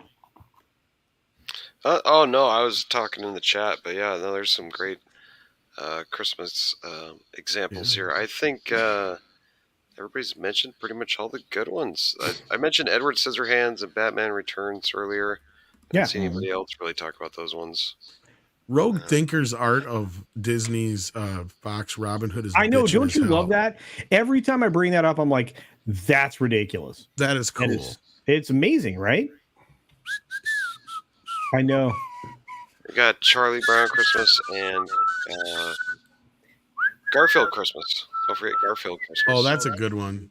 Where Odie makes him the back scratching thing. That was cute. Or where he makes Odie the back scratcher. That's cute. Yeah, Whitechapel. And he finds the letters from Grandma. That was a good one. Yeah, Whitechapel and Mrs. Flu got Charlie Brown Christmas. Oh yeah, how did we forget that? There. I got that in 4K. That's a good one. Yeah. Oh, so good, dude. I have the album, right? I love listening to the jazz A music. couple copies of that. But yeah. It's so good. You can just listen to that and just like on repeat, like all damn day, and you're gonna have the best day ever. It's so great. Let me ask you guys a question. Have anyone seen Mel Gibson's Fat Man that came out a couple years back? Yeah. No, I haven't yet. I recommended it highly when it came out. Yeah. It's a great fucking flick. Yeah, because they just released Violent Night this weekend, which to his credit actually was pretty good. It wasn't a bad movie, but doing all right at the box It office. did great at the box office. Damn. Yeah. But yeah, you're talking about just quality wise, like the Mel Gibson one. You can't beat that one at all. Remind me, did Hook Was that- take place at Christmas time? I don't know if it Or was I it think just did. snowy? I think it did. No, I think it did, even though they didn't really like lean into it too much. There is some Christmas elements to it, and it came out at Christmas time, so they really played. Yeah, I thought they were visiting Wendy because because she was getting some award, but it was during Christmas time. Yeah, right. Yeah, Jedi Bill. We brought Just up to Jingle All the sidetrack us Day. completely. Yeah. Santa, the latest film, the latest Violent Night film, is second place at the box office this weekend, folks. So it did okay. What was first? Of course, Black Widow, but not by much. Like Black Panther. Or Black Panther, I'm sorry. Yeah. Panther. Woke forever and ever. My kids probably would have brought up what is it called? The one with the train, Polar Express. Oh yeah. Oh my God. Well, that's the one that Bob Zemeckis also did the Jim Carrey shit with the Christmas Carol, the same thing. Oh, with the yeah, same yeah. kind of animation. When you said the train one, my head automatically went to Snowpiercer, and I'm like, I don't think that's Christmassy enough. Yeah, there we go. We need a combo movie of Snowpiercer meets Polar Express. I was thinking the Great Train. I never Robbery. watched it. You My just kids put like all three of those together. The Great Train Robbery meets Snowpiercer meets. It's the Polar maybe Express throw is in not a Murder on Orient Express. horrible film. It's just the way it's made, Brahma. It's the technology they used at the time. Yeah. Oh, here you go. Sandra Eyes are a has bit the title unsettling, right that. there. Bipolar Yeah. Express. There you go. Everybody's got like dead eyes. Yeah. No. All right. Can we cover one story, please? Sure. Is there a story to cover? You have a story, Sherd. Oh, right. Crap. Okay. Well, this story. I totally prepared this one. What the hell is this? Okay, so Andrew Dominic, who I believe wrote and directed the film Blonde, which came out on Netflix. It was an NC-17 film about the life of Marilyn Monroe, starring Ana de Armas. So it's actually one of my top movies of the year. I definitely recommend it, but it's not very well received with the critics for a multitude of reasons. And Dominic explains one of the reasons why he believes that the movie isn't well received. And he says that he pretty much responding to black backlash about Americans wanting Marilyn Monroe to be portrayed as this empowered woman. And he's talking about essentially how Hollywood is portraying women in films in the era of Me Too. He says, we're now living in a time where it's important to present women as empowered, and they want to reinvent Marilyn Monroe as this empowered woman. That's what they want to see, he said. And if you're not showing them that upsets them. He said, which is kind of strange because she's dead. The movie doesn't make any difference one way or another, he said. What they really mean is that the film exploited their memory of her, their image of her, which is fair enough. But that's the whole idea of the movie. It's trying to make an iconography of her life and put it into service of something else. It's trying to take things that you're familiar with and turning them the meaning inside out. But that's what they don't want to see.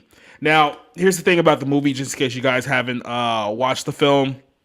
A lot of people were complaining, even Planned Parenthood at one point complaining about the movie, is because this version of the film is really talking about Marilyn Monroe as Norma Jean, like before she came to Hollywood stardom. And it's I said that there's some scenes where it's very, very tough to watch because there's a lot of like depictions of emotional and physical abuse throughout the film, but they're pretty much kind of explaining to her like what she was outside of her, how Hollywood and like the public viewed her as. And one of the aspects of the film that I guess people didn't like was the fact that when she got pregnant and then she was forced to not forced to get an abortion due to, I guess, the studio, because they didn't want her to like get pregnant and have kids, and that left a pretty big emotional scar on her, I know, as a person, and it kind of drove like where she went through like in life, and in the eyes of certain people in the left wing sphere, that was seen as a pro-life message, because she regretted getting her abortion, and she actually regretted getting rid of her kid for her career, and that's in their minds that's something that's considered a bad message to the people. So there's a lot of controversial opinions about this movie. Like I said, I definitely recommend you go see it. I think it's very, very good. I think it's well acted, well shot. It does run a little bit long, but I mean, I think it's a pretty powerful film in that aspect. Yeah, I saw it. Anna de Armas is one of the most beautiful actresses on the planet right now, and I've liked most of the stuff that she's been in. Yeah. I had a different take. I didn't care for it. I thought it jumped around a lot. It was hard to follow, and it was kind of slow for me. But back to what the article is actually saying, it's presenting her life. It's based off of a biography of her. Yeah. Yeah. It's based on the reality of how her life actually was, not the mask that we may have seen in the Hollywood glitz and glam. So really, it's not, you can't empower somebody if you're telling their story of how broken down they were throughout their life. I mean, mentally, physically, and everything else. Culture, sorry. No, please. I didn't mean to interrupt you at all. So. No, I was just going to say on the abortion thing. I mean, it's like, you're calling that a pro-life message. If somebody's being carted down a hallway to have their baby executed, well, it's when she's saying no, don't do this, that's a forced abortion. Exactly. Yeah, that's not the message that they're sending. They're sending this message that there was evil being done at that point in time. Right. Yeah. It's like you're doing something against somebody else's will. And if that's actually what happened in real life, if that's an accurate historical retelling, I don't know how you get a message out of that outside of this was wrong and evil. Yeah. Yeah, that's just as bad as the other thing that can be forced on a woman. Yeah, I don't, like I said, I don't get it. I don't like it. I like the fact that they tried to stay historical. We have people in the chat speaking to specifically to that. I think that historical retellings are rare. They're few and far between. We get too much dramatic license sometimes in some of the stuff that we get. I know it probably wasn't 100% accurate, but I have to tell you, I appreciate it. The director actually stuck it out. Yeah, I think it didn't back down from his vision of the film. I think that's what, like I said, I think the big problem here is that a lot of people kind of have what their vision of Marilyn Monroe was, but they didn't really know a lot of the things that happened like behind the curtain. So when you do a story like this, which is more about the behind the curtain stuff, it upsets people because this is not the idea of Marilyn Monroe that they had in their head, even though these little details about the story may have been a little more accurate. And like I said, so there's some scenes there that are pretty tough to watch. Like there's one whole scene with JFK, which I'm pretty sure Brahma Bull saw, which is I heard from a couple people was pretty hard to watch from their end, but then of course you have these people who are just so one-dimensional. It's like they see one scene of a woman who is not out there shouting her abortion and are proud that she got rid of her baby, and their mind just goes, oh no, this must be a conservative film with a pro-life message because this woman is unhappy about the fact that someone took her child away from her. You know, and Brian, I think you're right. I think it was more artsy than a lot of people were prepared for. I have to tell you, there's not been a very good, clear delineation between art house and studio films this last couple of years because they stopped making movies. Yeah. Go ahead.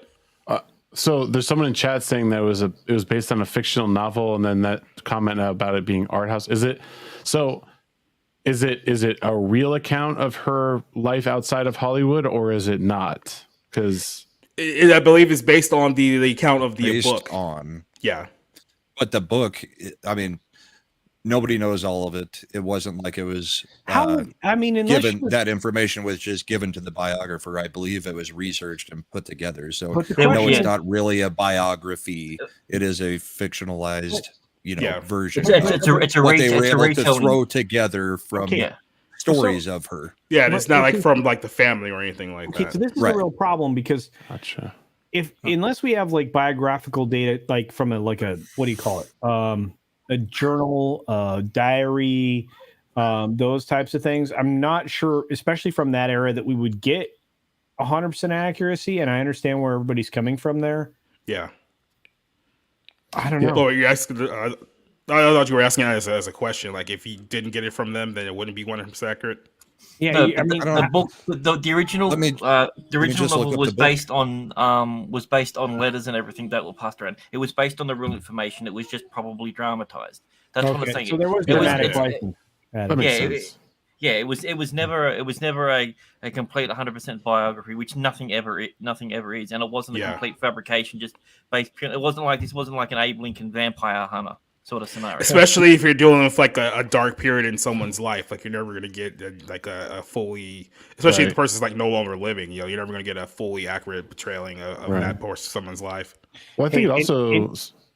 Go ahead. I'm sorry. I was gonna say, I think it speaks to like the cognitive dissonance that people live in anyway nowadays. Like people think like, oh, like everyone's life in Hollywood is so cool and cute and great. And I've known for a long time, like Marilyn Monroe's probably one of like the biggest like first crushes I ever had, like growing up. You know, posters in my room and yeah. But like, you know, I knew early on that like she lived a very, very troubled life outside of Hollywood, and like even with her and like Kennedy and all that stuff, like it was just dark and not a good story. And you know, again, people have a hard time realizing like life is pretty brutal, and especially in Hollywood. Like, I mean, it just is what it is. And with all the female empowerment stuff that's going on right now, it doesn't surprise me that people are like, wait, this isn't. Why isn't she being portrayed as a strong woman? Why didn't she just break everyone's neck in that scene? Like, what the hell? Well, I mean, and that's the other problem is like we have. Well, why wasn't she gay? That's what they're more worried about. Why wasn't she non-binary? Yeah. Right, but we're suffering under all these like dissociative illusions that people are trying to cast on like other people that like are fictional that existed in history. I mean, I'm quite tired of that. I'm quite tired of adults or teenagers, putting their adolescent thought processes into other people's heads. But I was a big fan of Marilyn Monroe. I have to admit. Stop giving Shags a hard time. At least he's not rocking the bun on the stream, so I'm happy. But leave me alone. Go home, man. Do you want me to lie? No, I'll tell you the truth. Don't listen to Culture. He's just upset that he doesn't have the best hair on the show anymore. He doesn't want to see yours. No. We're not that far away from me having the best hair again. Not only that, this guy's going to rock my brand. I'm telling you right now, he's going to promote the hair and body products, the beard products. He's going to be my number one spokesperson. Look at this man. He is beautiful. This is my Jason Momoa. That's right. Thank you. You were pointing at me first, and you went diagonal. That's not the. Yeah, it's the koala, darling. Hi, sweetheart. Yeah, it is the koala. That's Mr. Gregory's daughter, who thinks I'm a koala bear. By the way. Yeah. Hopefully that gets muted when that plays for her. Hey, we have Bryant Barth telling me that yes, Netflix didn't really understand what they had. This was 100% an Oscar film, as far as I'm concerned. I do. I agree with that. Yeah, I mean, it's better than anything else that's up for an Oscar this year. Well, not to shift the subject of films, but I've seen a lot of situations here lately where there's been a bunch of movies where I'm like, why isn't this in theaters? It should like even movies that I wouldn't watch. Like you got Disney who just crashed and burned with Strange Worlds. Why didn't they put Hocus Pocus 2 and fucking Disenchanted in theaters and throw Strange World on Disney Plus instead? That makes more sense. They screwed up so bad. Same thing with Christmas Story Christmas. Why wasn't that in fucking theaters? The movie's great. They're It's burying because it on HBO Max. these corporations are starting to lose ground on streaming, so they think we just put exclusives on streaming, then that will get more people to buy our fucking streaming service for $15 a month. You're I don't right, think anybody can argue with me right now that both Hocus Pocus 2 and Disenchanted would have made at least $300 or $400 million. No, they each both or would have more. made $400 million. Tommy, you're 100% right. I mean, look at what the first film did. I mean, Disenchanted had a chance to do not quite $1 billion, but I bet you it would have done $600, $700, $800 million easy. $600 million. I mean, look at the next couple of weeks. I mean, until Avatar comes out, there's really nothing coming out. Why don't some of these studios re-release some of these old Christmas movies we've been talking about all night? At least for 1 week, try to get some people back into Some of them are. Some of them are. But I just think it's silly because a movie like Disenchanted could have ruled the fucking Thanksgiving holiday. Can I ask a question? Because we're coming up on, in the United States, the Christian holiday of Christmas. It's going to happen very soon. I mean, we're not that far away from it. And there is that period of time. A lot of people go to the theaters. Okay. They go to see films because your family is undeniable torture for some people. Well, I mean, for some people, not me, but and so in order to stand them a little easier, you go into a dark room where you have to be quiet and not talk to anybody and look at a screen for a little while. Yeah. And you're trying to be entertained, and there ain't going to be bupkis there, kids. Do you know what's in the theaters? Avatar. Yay. And Avatar, by the way, which is 3.5 hours if you include the previews. Oh, if you include the previews, 3 hours and 10 minutes of film, 20 minutes worth of I can't believe they're trying to sell these movies to me again. I mean, previews. Three and a half hours in the movies. There's no way it's going to hit its 2 billion mark. No way, no all. By the way, half that. At the end of this year, because Avatar 2 comes out, and then Babylon comes out a couple weeks after that. Babylon is also 3 hours and 5 minutes of runtime on there. So you're gonna have two 3-hour movies running in theater simultaneously around Christmas time. So. Babylon at least looks interesting, though. I will give that much to that. I'm not saying it's going to be a good movie. Put it on streaming as a mini series. Babylon looks like it would have worked better as a miniseries. That I'll agree with. Yeah. And you know what? Here's the perspective I understand, right? Rogue Thinker says it this way. Avatar, I would love to see it. I think long movies are a value for my ticket. And it's true. If you're looking for that, for me, though, that's like 1.5 bathroom breaks. I'm trying to find out, so I'm looking at my app that says my Run P app that tells me when to take a break in the film. And unfortunately, for films like Wakanda Forever, it was so after the first 15 minutes, I go pee, and then I don't have to come back until the last 15 minutes. So I could have I could go see another movie from the time I go pee to the time I got to be back. Don't buy a drink if you're going to go see Avatar 2. I don't necessarily mind long movies, but they need to bring back the intermission if they're going to be over 3 hours. If it's over 2.5 hours, probably needs an intermission. What's funny 5-10 minute intermission. No, you're right. You're right. I like intermissions. I miss them. I lived in an era where we got them. Remember when studios Titanic here? Remember when studios used to do fake commercials during the intermissions to actually make it more entertaining? Yeah, it was fantastic. Bass Player 2011 Iffy for $5 says if you can't tell a story in 2 hours or less, find another job. Well, it all depends on the story, but I agree with Script Doctor's take on the basic idea of how long these movies should be that he got a lot of flack over, but I agree with him. But I know some people are bringing up to me that Hocus Pocus 2 sucked. I know it did, but that's not even the point. That's not the point is Chapek could have made some money with those 2 movies. Instead, they were thrown onto Disney Plus, and this company is in dire straits right now. They could use some fucking cash flow right now. Well, it just shows you they have no fucking clue what they're doing. I mean, that's my reason, point more so. Yeah, they don't. And my buddy Vic here, my buddy Vic's here says everyone's going to be going to see Avatar 2 because it's the only thing out that I don't think so. I disagree. Yeah, I don't think so. Yeah, I don't think the first one was good enough. Yeah, I understand where you're coming from. I disagree. I mean, lack of testosterone boy isn't promoting this film very well. Well, it's not just that. Yeah, most people aren't seeing that culture. That's the thing. We've got an information bias because we're in the know. We're hearing and seeing all this sort of stuff. The normies aren't seeing anything. half the people that are going to go see it don't even realize there's going to be an Avatar 2 yet until the second or third trailer drops. That's usually the way it goes. Well, here's the word of thing, mouth. though, is we have a word of mouth is one thing, but we have a world that has been conditioned now to where they're not going to go see something unless they really want to go see it. And that's what Spider-Man and Maverick proves, and some of these other films that have failed tremendously have proven. Well, yeah, and they've been cost talking is about prohibitive right now. Yeah, and I mean, the problem with Avatar was they've been talking about 5 movies for over a decade. Like everyone's been waiting for it, but like now it's like, well, okay, it's here, but it should have happened 5 or 6 years ago, you know. And I don't think anyone really cares anymore. That hype had died down, and I think people now are like 5 films, Jesus, like.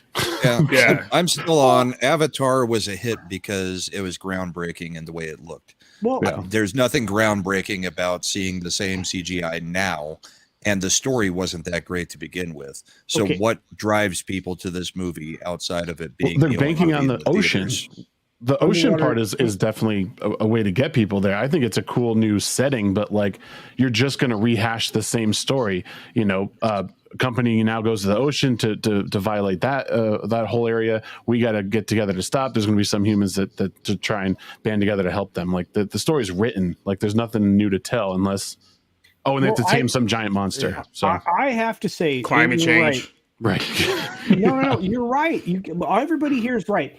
The problem with Avatar 2 is it's going to be another Save the Earth parable. It's another allegory for, the Earth being destroyed. Strange World's the same fucking bullshit. I just cursed on my show. But I'm not Sunday wrong. night, late night. I know. But it's the same thing. It is you are constantly being lectured to, sermonized, talk that, talk down to, spoken down to. I mean, I can go through a lot of that. Well, and on the water subject too, we've already seen this world already in Aquaman, and just recently with Black Widow. Or Black Panther. I keep doing that. So it's like it's not even the first time he's really introducing us to anything new there either. Mm-hmm. But Mecha J here. Sorry about ruining the super chat here, buddy. But thank you for supporting culture. But at least he got a lot of mileage out of this $5 super chat. This thing's been up here for like 27 years. Right. Yeah, it's for $5. Thanks, Mecha J. Appreciate you so much. And dude, I love that helmet. I think I've already said that at least once today. From what I've heard about Hocus Pocus 2, it was not good. It was better off on Disney Plus than in theaters, and I've heard that too. Except that it would have made money. Yeah, they would have made more. And this more than on a streaming service. Like I'm doing a video right now that Grant's going to have the unfortunate, duty of editing about the fact that I think Glass Onion should have been in theaters longer. That's another one, even though I'm not a fan of Ryan Johnson. I know. That's kind of what got us down this road originally. I think you and I had this conversation Tuesday. We did, because it drives me crazy. And again, this is way before the stories were being written about the thing that I'm going to be talking about, which is it was dumb not to put that film in theaters for a while because it had no competition. And the first one made $313 million without breathing hard. So come on. Anyway, it was arguably more successful than his Star Wars film, if you think about it. It was. And consider this. That film. I mean, financially, but yeah. But in 5 days during the Thanksgiving 5 day, right? The 5 day window of Thanksgiving, it made as much money, if not more money, at the box office with no promotion than Strange World. That'll do it. You had a 4-quadrant family film in Strange World from Disney. And Strange World just makes no sense to me because they knew they had a fucking piece of shit on their hands. Why even bother putting it in theaters? Dude, they knew that this test audience 6 months before that film went to theaters, they knew it was it was dog dirt. They did. Not only that, but I think that Lightyear bombing the way they did earlier in the year, they pretty much just knew that there was no way that Strange World was ever going to. If Lightyear bombed, then there's no way Strange World's going to turn a profit. This really does prove. And they don't want to hear this because they're going to call you a bigot. Hey, Jacob, they're going to call you a bigot.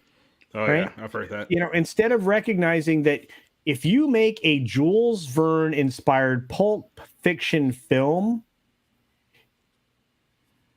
you're going to make money like gangbusters. But you know what you don't do in a family film like that?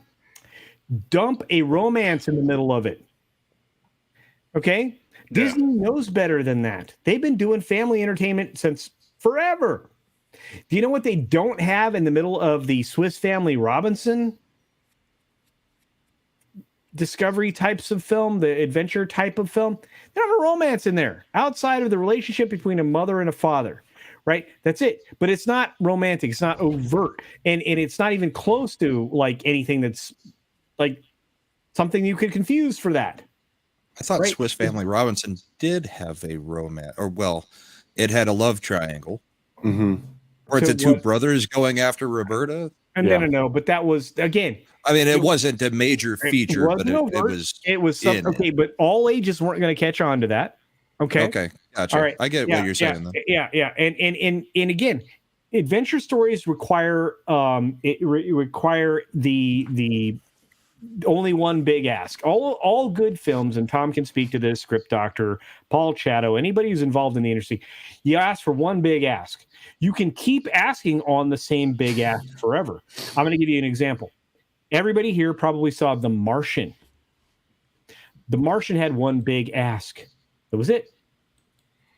It asked you to believe that with enough scientific knowledge and innovation, one person could survive whatever they were presented with in an adversarial situation.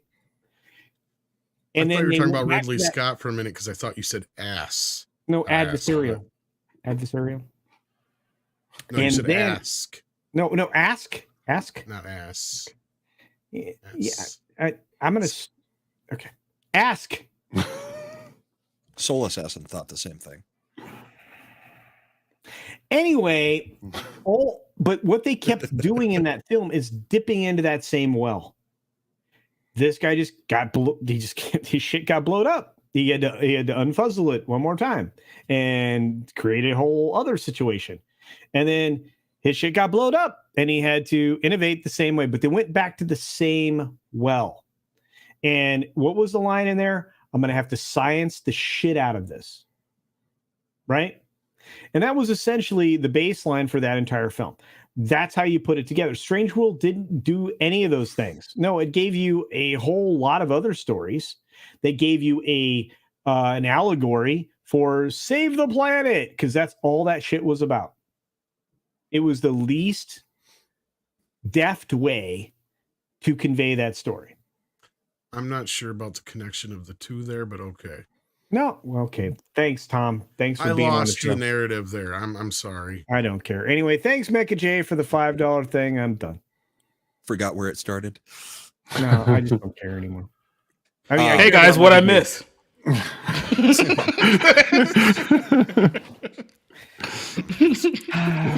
So I know we've passed by it quite a bit, but just curious, has there ever been an NC-17 movie nominated for not that won or was nominated? No, Showgirls didn't win wasn't shit. nominated for shit. What about Oh, Blue are you sure? Velvet? Was Oh, that great. NC-17 and did that get nominated for anything? I'm trying to remember.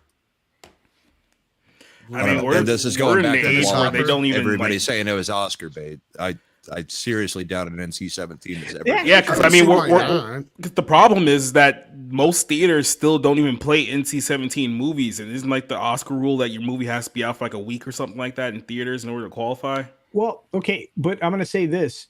They tried to fight the NC-17 rating like hard, like a lot. There was many stories written about it in Deadline, Variety, Hollywood Reporter. They were trying to get Well, if that they're not thing. going to release it in theaters and it's only going to be on Netflix, why do they give a fuck about the rating? Well, they need to get it into theaters for a period of time so they can make it into the Oscar the Oscar 2 weeks or make it whatever into the it is, Oscar I thing. think. Tom, you want to share a thing? Yeah, this is every X-rated NC-17 movie that was nominated for an Oscar. Oh wow! So there have been some. Is Okay. Showgirls in here? I honestly did not know, so that's why. Boys I was Don't Oh, Cry. Boys Don't Cry. Oh wow. Yeah. Was rated NC-17. Midnight I can't Cowboy. believe I it. forgot about Midnight Cowboy. Oh, yeah. That was rated X. Yep. What? Yep. It would Clockwork be like Orange. PG today. Clockwork Orange. Oh, Last Tango in Paris is another one I forgot about. Yep. I guess there's a lot more NC-17 ratings than Blue Valentine. remember there being. Scroll up. Last Tango in Paris. Yep. With Brando. Yeah. Remember the butter scene? Oh, the butter scene. I remember this one. What's this list about? This is NC-17 X-rated movies that have been nominated for an Oscar. Well, I assume Midnight Cowboy would be there because it won. So yeah, it was. Oh wait, no, this is Blue Valentine. Excuse me. Sorry, I was freaking That's what out I was about wondering Blue was Velvet. all Blue Velvet. Yeah. Sorry. Blue Waffle. And then we got Taxi Driver, which I thought that was rated R. But I thought it was R. But I guess not. Yeah, I don't remember some of these being Maybe X or okay. This is a cheat here because they said the movie almost received an X rating. No, okay. Yeah. You two months. I don't know anything about that. I watched that in film school. Yeah, it's a good one. Yeah. I was already done. That's Alfonso. What's his name? Cuarón. Yeah. Henry and June. Oh shit! Really? Kids was another one that was NC-17. I thought that one got nominated for something, but that might have just been Golden Globes. Oh wow! That just won most depressing movie of all I time. know, right? Like that thing was horrible. Oh, that's interesting. I didn't know that there had been. I didn't know some of those were even rated NC-17. I would have thought R on quite a few of them. But okay. There you go. What? So I still think I still think Showgirls was definitely something that was definitely Oscar bait. Definitely. No, it was some kind of bait, but it wasn't an Oscar bait. Yeah. It was jailbait. Master. Well, I have to say I've had an incredible evening tonight. Everybody here I appreciate more than you could possibly know. I'm going to keep doing this late night show until nobody shows up. Okay, well, until less than 200 people show up anyway. You just got to move it a half hour later, dude. I tried. I know. Did I not help? I feel like I helped. Move it later when you do when the daylight savings changes again, because that'll help me out. Okay, I can do that. Hey, Amber Heard actually appealed the Johnny Depp thing. Yeah, there was some people talking about that earlier. What's the deal with that? Yeah, she still refuses to take her L. That's pretty much. Yeah, so she wants to take a dick smack and an L while she's at it. Look, she's gonna. This is gonna be not good for her. What appellant court would hear this shit? Really? I don't think it's gonna get heard for long. What are the grounds for the appeal? I don't know. Johnny Depp wouldn't look at her in the face. Honestly, this could just blow up in her fucking face if you ask me. I think really Johnny dumb. could get the whole goddamn thing. She's really dumb. No, she'll win this. Well, I imagine her victory in the UK is like why she's going after this. So she's like, well, if I won once, I could win again. She's still trying to say that it falls technically, under. Technically, she's won 3 times on that case. She's trying to say free speech. And the 2 appeals. She's trying to say free speech. Oh, Society Reviews wants. Oh no. Yeah, crap! I just lost it. Hold on, give me a second. Yeah, I mean, this is pretty much the Amber Heard story here in a nutshell. Oh, you got. Oh, I like nutshells. All right, here we go. I'm broke, nigga. I'm broke.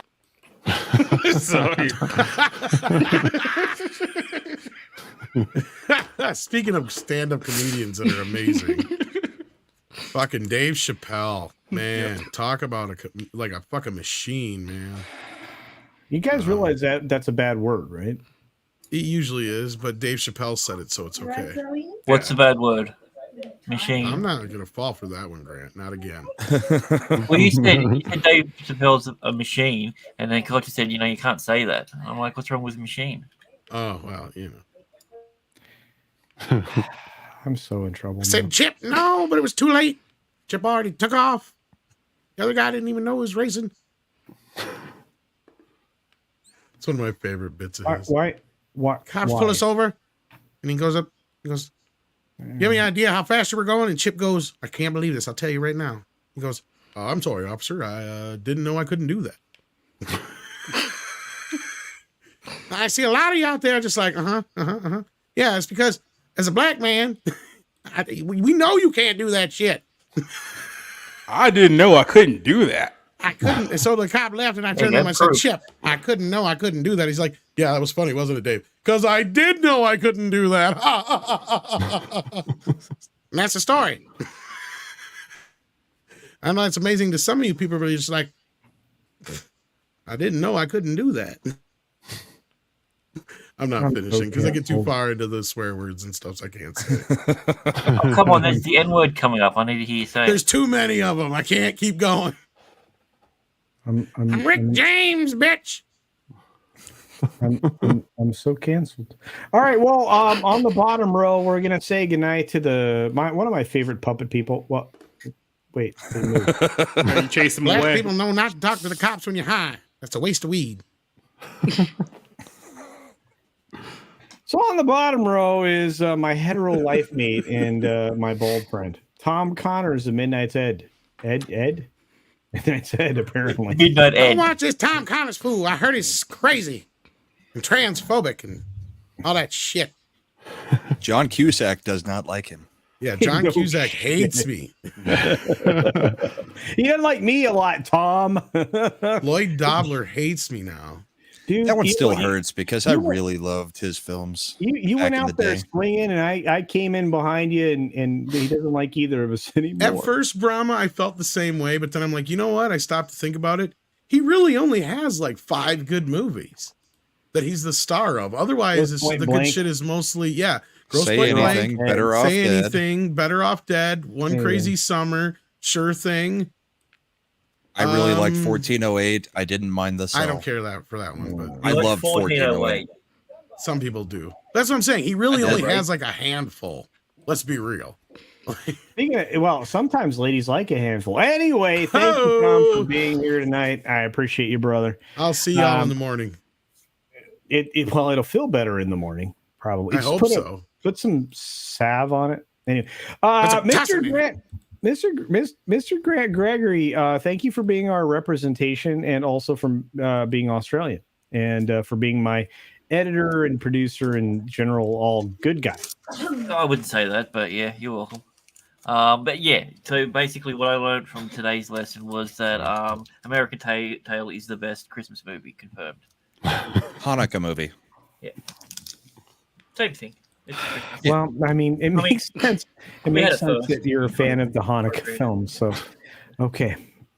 Thanks, Grant. Oh, by the way, Grant's got like 7. Grant makes all of us look like we don't know how to do YouTube because he's got like 11 billion followers. So, yeah. 11 well, billion. yeah, I'm almost at 70,000 now. So. Yeah, that's fine. Yeah, no bigs. Yeah. I put a video out in a month. I remember a month and a half ago when he had like 250, and then he had 50. Then he didn't have 50,000. Then he didn't have a channel, and now he's at 70. They're like, no, wait. You're a minority and you're in Australia? No. Yeah. So thanks for being here, Grant. You're the best around. Nothing's ever gonna keep you down. Oh shoot! I guess it's Brahma's turn. Oh gosh. Okay. You guys can catch me on Young at Park Cars tomorrow with Culture. You can catch me on Thursday Night Throwdown also with Culture. Both of those are on Comics Division's channel. We have a huge announcement. We're going to have a very good time next Friday after Friday Night Tights, where they have a huge guest. No Green Rocks is going to be coming over to my home studio. So is Sir Talks-A-Lot. And we are going to have a birthday stream for No Green Rocks, turning 33 on Friday. We're going to do it from the garage. I'm going to try to figure out how to make everything work out here. We're going to do it at the poker table on the other side of this setup and just hang out for a couple hours and chat, maybe play a game. I don't know. We're doing all kinds of stuff. If you put that mic in the middle of all of you on omnidirectional, you'll be good. Yeah, that'll work actually really well. Plan. And with my new studio stuff, I'm going to set up a second camera so it can be like one camera on 2 of us and the other camera on the other 2. Right. So yeah, we're gonna figure it out. But Green Rocks, we'll have an actual in-person. 4 of us. Green Rocks' brother is coming too, so 4 of us in person in a place, and hopefully have some guests. I think there's a few people who would like to say happy birthday to the leader of the Legion of Memers. So that's what we got coming up this week.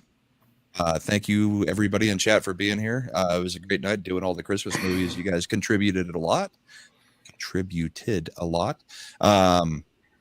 And yeah, thanks to you guys. It's always fun being on the show on Sunday night. Great, either end of the week or beginning of the week. I can never tell what Sunday is anymore. All of those. But, you guys have a great night. Cheers, and see you later. From Pie. Oh, right, here I am. Thank you guys for having me on. Oh wait, sorry. Apologize. Yeah, you can catch me on YouTube. I do. I gave up my Twitch channel basically, and have gone completely to YouTube and Rumble. So you can catch me on YouTube and Rumble. I do a stream generally Monday, Tuesday, every day of the week, except for the weekend usually. Been covering the Twitter Files stuff and just some other media related things, cultural, social, political things. But I do that Monday, Tuesday, Thursday, Friday. It's my show, The Daily Shag. And then Wednesday, we have the midweek hump with myself, Horror Emirata, Sheepsidian, and No Green Rocks. Mr. Grant Gregory. Mr. Grant Gregory, yep, when he can make it. Yeah, we have fun. Like I said, I kind of approach things from a young dad point of view, and I'm trying to help raise the next awesome generation and keep culture, not culture, but the broader culture intact, because I find that it's slipping. So if you like that kind of stuff, yeah, Culture's abroad. No. But yeah, if you like this kind of stuff, I do this kind of commentary all the time. I love you guys. Thank you for having me on. I appreciate you for letting me have the link, and can't wait to do it again with you guys. Oh, go check out the show from Friday night on we're gonna do it. channel. So it was a good. great stream about the Twitter Files. If you want a whole bunch of opinions, that one was a good one. And that dude is one of the all night long. Yeah, and that dude's one of my beard models for my beard, body, and hair products. So he still hasn't sent me a sample. So he's Beard, body, and ball wash. Oh, Yeah. you're gonna get it. No. That's from Brahmable. I got none of that. The bowl wash. Bull's milk. There you go. Sorry, Snow. I mean, yeah, Snow. You're up. Puppet Boy. He fell asleep. He said he had to deal with Snow Kid a little bit ago. Oh, So all right. Well, then, Jacob. Light. Yeah. So this is actually a pretty big week because this. I'm not Jacob. Yeah. Thank you. Back over there. So this is actually a pretty big week. Hard to tell you apart. Exactly. Looks so much the same. We are brothers. Yeah. Twins. Tomorrow night, or I guess Monday, because it's Monday now on the East Coast. But yeah, tomorrow night we're gonna be on Twitch and on Twitter and maybe on Odyssey too, if I can get that up and going. We're gonna be doing movie night, and we're gonna be watching 1995's Bad Boy. So we're going to be doing that one this Monday night. So definitely come and join us over there. Tuesday night, we have episode, I believe we're at 27 of the Barroom Podcast. I have to figure out what we're going to talk about this week, but no, we'll find some stuff. I'm pretty sure tomorrow all hell will break loose, just like last week when all hell broke loose when a certain interview happened. And then Wednesday, we're going to be doing a retro review on the YouTube channel about G4 Tech TV. And we all know what happened with G4, how they died for a second time. We're going to take you back to a time where people actually liked G4 and they had a lot of good stuff on there. So we'll take you back to 2004 on that one. And then Saturday night, we're going to be doing another beer night, fight night for the UFC stream. My man. Nice. Yep. So come on, just drop by, drink some beers, and watch people getting their face punched in for a few hours on a Saturday night. So that's all I got. Yay, another Russian champion. Yay. Yeah, they're gonna be all Dagestani Russian champions in all of MMA. So it's good times ahead. But hey, at least they won't win the World Cup because we kicked them out of it, right? I think you missed some member chats, Culture. No, I see them. Well, I don't see any member chats, but I do because hi, everyone. We have House of Tradies. Member chats. House of Tradies for a Canadian $2. Says Tom, just how many hours have you been streaming today? That's a good question, Tom. How many hours? Close to 12. Yeah, you're like me, dude. You're turning into me. Don't turn into me. I got a headache. Me too. I skipped member chats. If I missed member chats, folks, I'm so very sorry. There's a small problem with member chats. They don't show up over here. I don't get to see them. I'll do better. I promise. I'll go looking for them tomorrow. You got at least one, I think, in the back here from Aiken. Did you get that? Okay. Yeah, I got Aiken already. Yeah, Leo Report. Yeah, that's a tech guy. He's a tech guy. I think Kitty Bear had one too, but you missed it. Yeah. Did I miss Kitty Bear's? Kitty Bear, I'm sorry. Kitty Bear. And Zach's had one. I don't know if we got that one. Zach. I suck. And he's at like 19 months. You know what? Yeah, it's to the point where you should almost marry him. Once you get after 18 months, culture just doesn't care anymore, it seems. You've changed. Really not true, but I'm gonna give Peter Venkman fan site. You changed, man. No, I love everybody. You guys don't even know. I really wish that my producer would have been keeping track of those member chats tonight. But yeah, I did say I was going away for a little bit, so gone away for the entire show. I thought he was your editor. Yeah, and producer. Not producer. And, yeah, he's got a lot of titles. Producer. He's got a lot of. You getting paid for both, Grant? No. Yeah. Oh. Yeah. He says no. He says yeah. Yeah, mine was a long time. I think I got yours. I think I did. Really did. Right in again. I don't think he'd be saying that in chat if you had gotten it. Wow, I can't believe you're calling Kitty Bear a liar. Yeah. I mean, now you're just attacking your own chat and members. That's yeah, okay. Oh, how the mighty have fallen. You guys are calling me DSP now. Is basically what you're doing right now. I'm very unhappy right now. Digital signal processing? No. All right, I'm going to bed. You know what? All of these amazing human beings are here for a reason. It's because they're my friends. They're gifted. They're talented. You should subscribe to all of them. Hang out with them. Love them. Long time. They'll love you long time. And yeah, tomorrow we got the 6-minute daily and we have the Midnight's Edge in the morning stream over on Midnight's Edge. It's going to be a good time. Yet 4 videos tomorrow, courtesy of Mr. Grant Gregory's amazing editing skills. And yeah, it's going to be fun. Oh, by the way, I'm doing a video tomorrow. When you watch it, you will realize that you will never get a notification from me ever again because I'm covering something YouTube is not going to dig. So please help. On that note, everybody have a great night. Love you. You got another member chat that you might not want to skip. It's just a member for 24 months, Tina Bojan. But hey, Tina, can somebody please link that? There you go. I put it in there. Okay, thank you. It says Tina Bojan for 2 years. Thank you, dear. Love you. Proof that culture appreciates his members. Thank you, love. You're the best. She's so good. All right. And with that, she's awesome. Terrible taste in the MCU, but she's a fantastic human being. Sorry, we're laughing in the background because all of us just posted it for him just to be assholes. Yeah.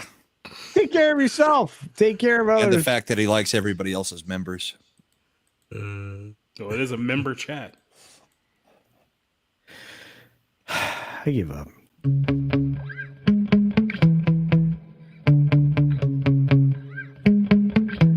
Yeah.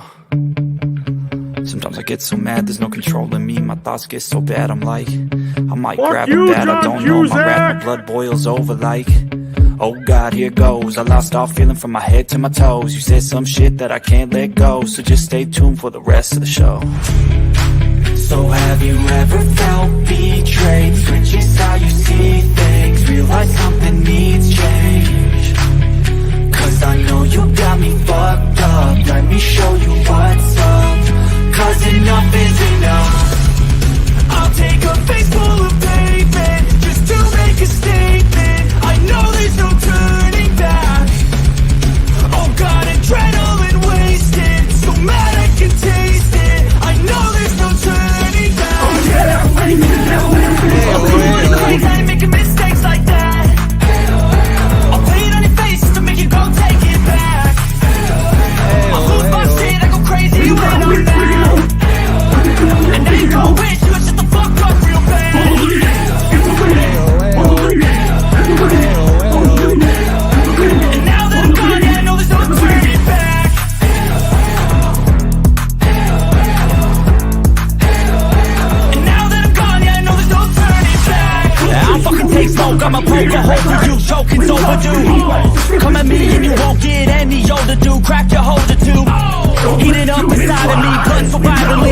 trying me. Now it's finally time to see how this rivalry becomes a dynasty.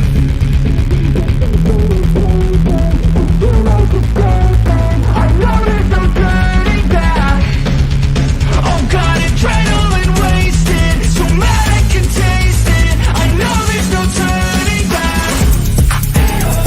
I'll do what it takes, I ain't making mistakes like that. I'll put it on your face to make you go take it back.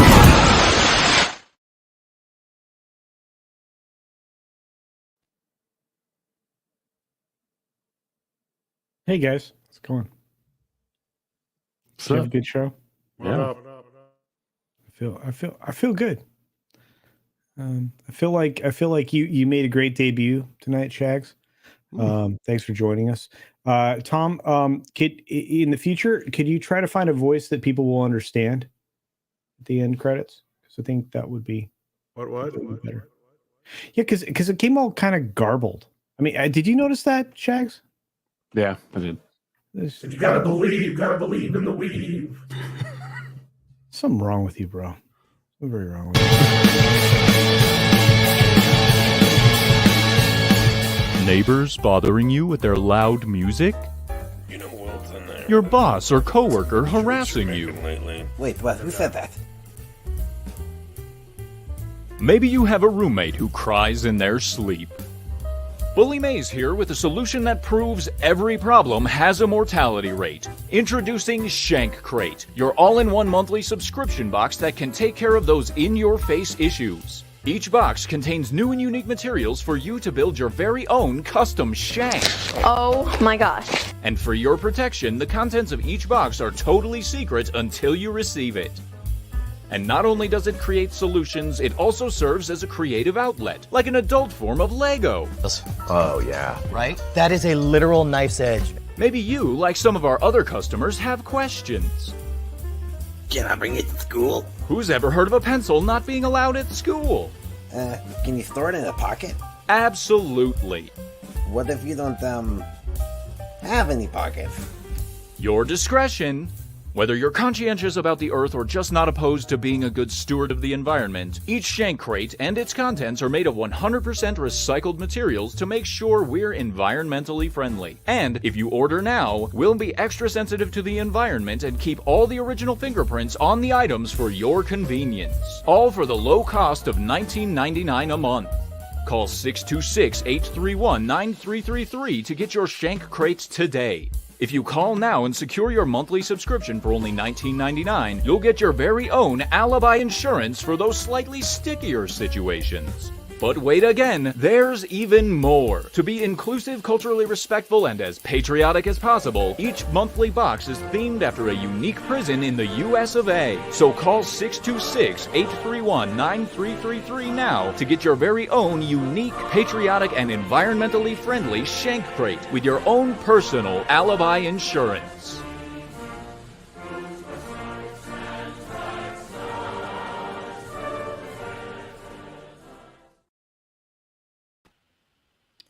So why is this show called Karate with Infinite Patience? Like, I don't get it. Like, have you seen Culture? I mean, that man has to throw a punch since like the Carter administration. Someone sent Tom a message, and that's what they said. Karate with infinite patience. You have karate with infinite patience. You and I are unique, something or other. And he said it one time beforehand. I said, "All right, Culture, we're naming the stream that." No, that's disappointing. disappointing. And also, Culture says he's a black belt and something, but I don't really know. Can you imagine like a Culture doing like Taekwondo at the strip mall, with, like all the kids? Oh, sorry, he's in the private chat. Wee Fu. Sorry, Wee Fu. Oh, well, that's pretty sad. And Brahm is muted. Brahm is in the Yes, zone I'm right now, muted. brother. Oh yeah, yeah. I mean, it's only at 2 hours and 22 minutes, so you know he's going to stretch this out till 2 hours and 30 minutes. So yeah, we got a lot of talking to do still. But you know the problem is Does that anybody else think all of that his he's a ads are baldist? lagging. Yeah, I think Culture is a baldist. He keeps sticking us all together and segregating us from everybody else. Yeah, I've noticed that too. Like I say, he's I think totally he just joined as a fellow bald, admitting that it's a wig or a weave. So Why, hello there, random citizen. Oh, hey there, little buddy. How's it going? Have you subscribed to Culture Casino yet? Well, No, I. Friggin' A. Oh! These guys, I tell ya. Oh! Dang it, I missed.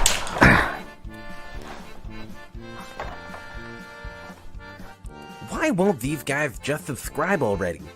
That hurt.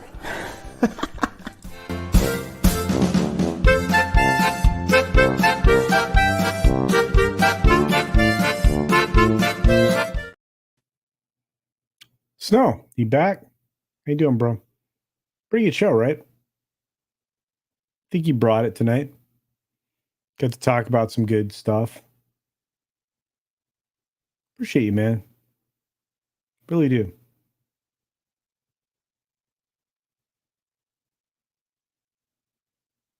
Good talk.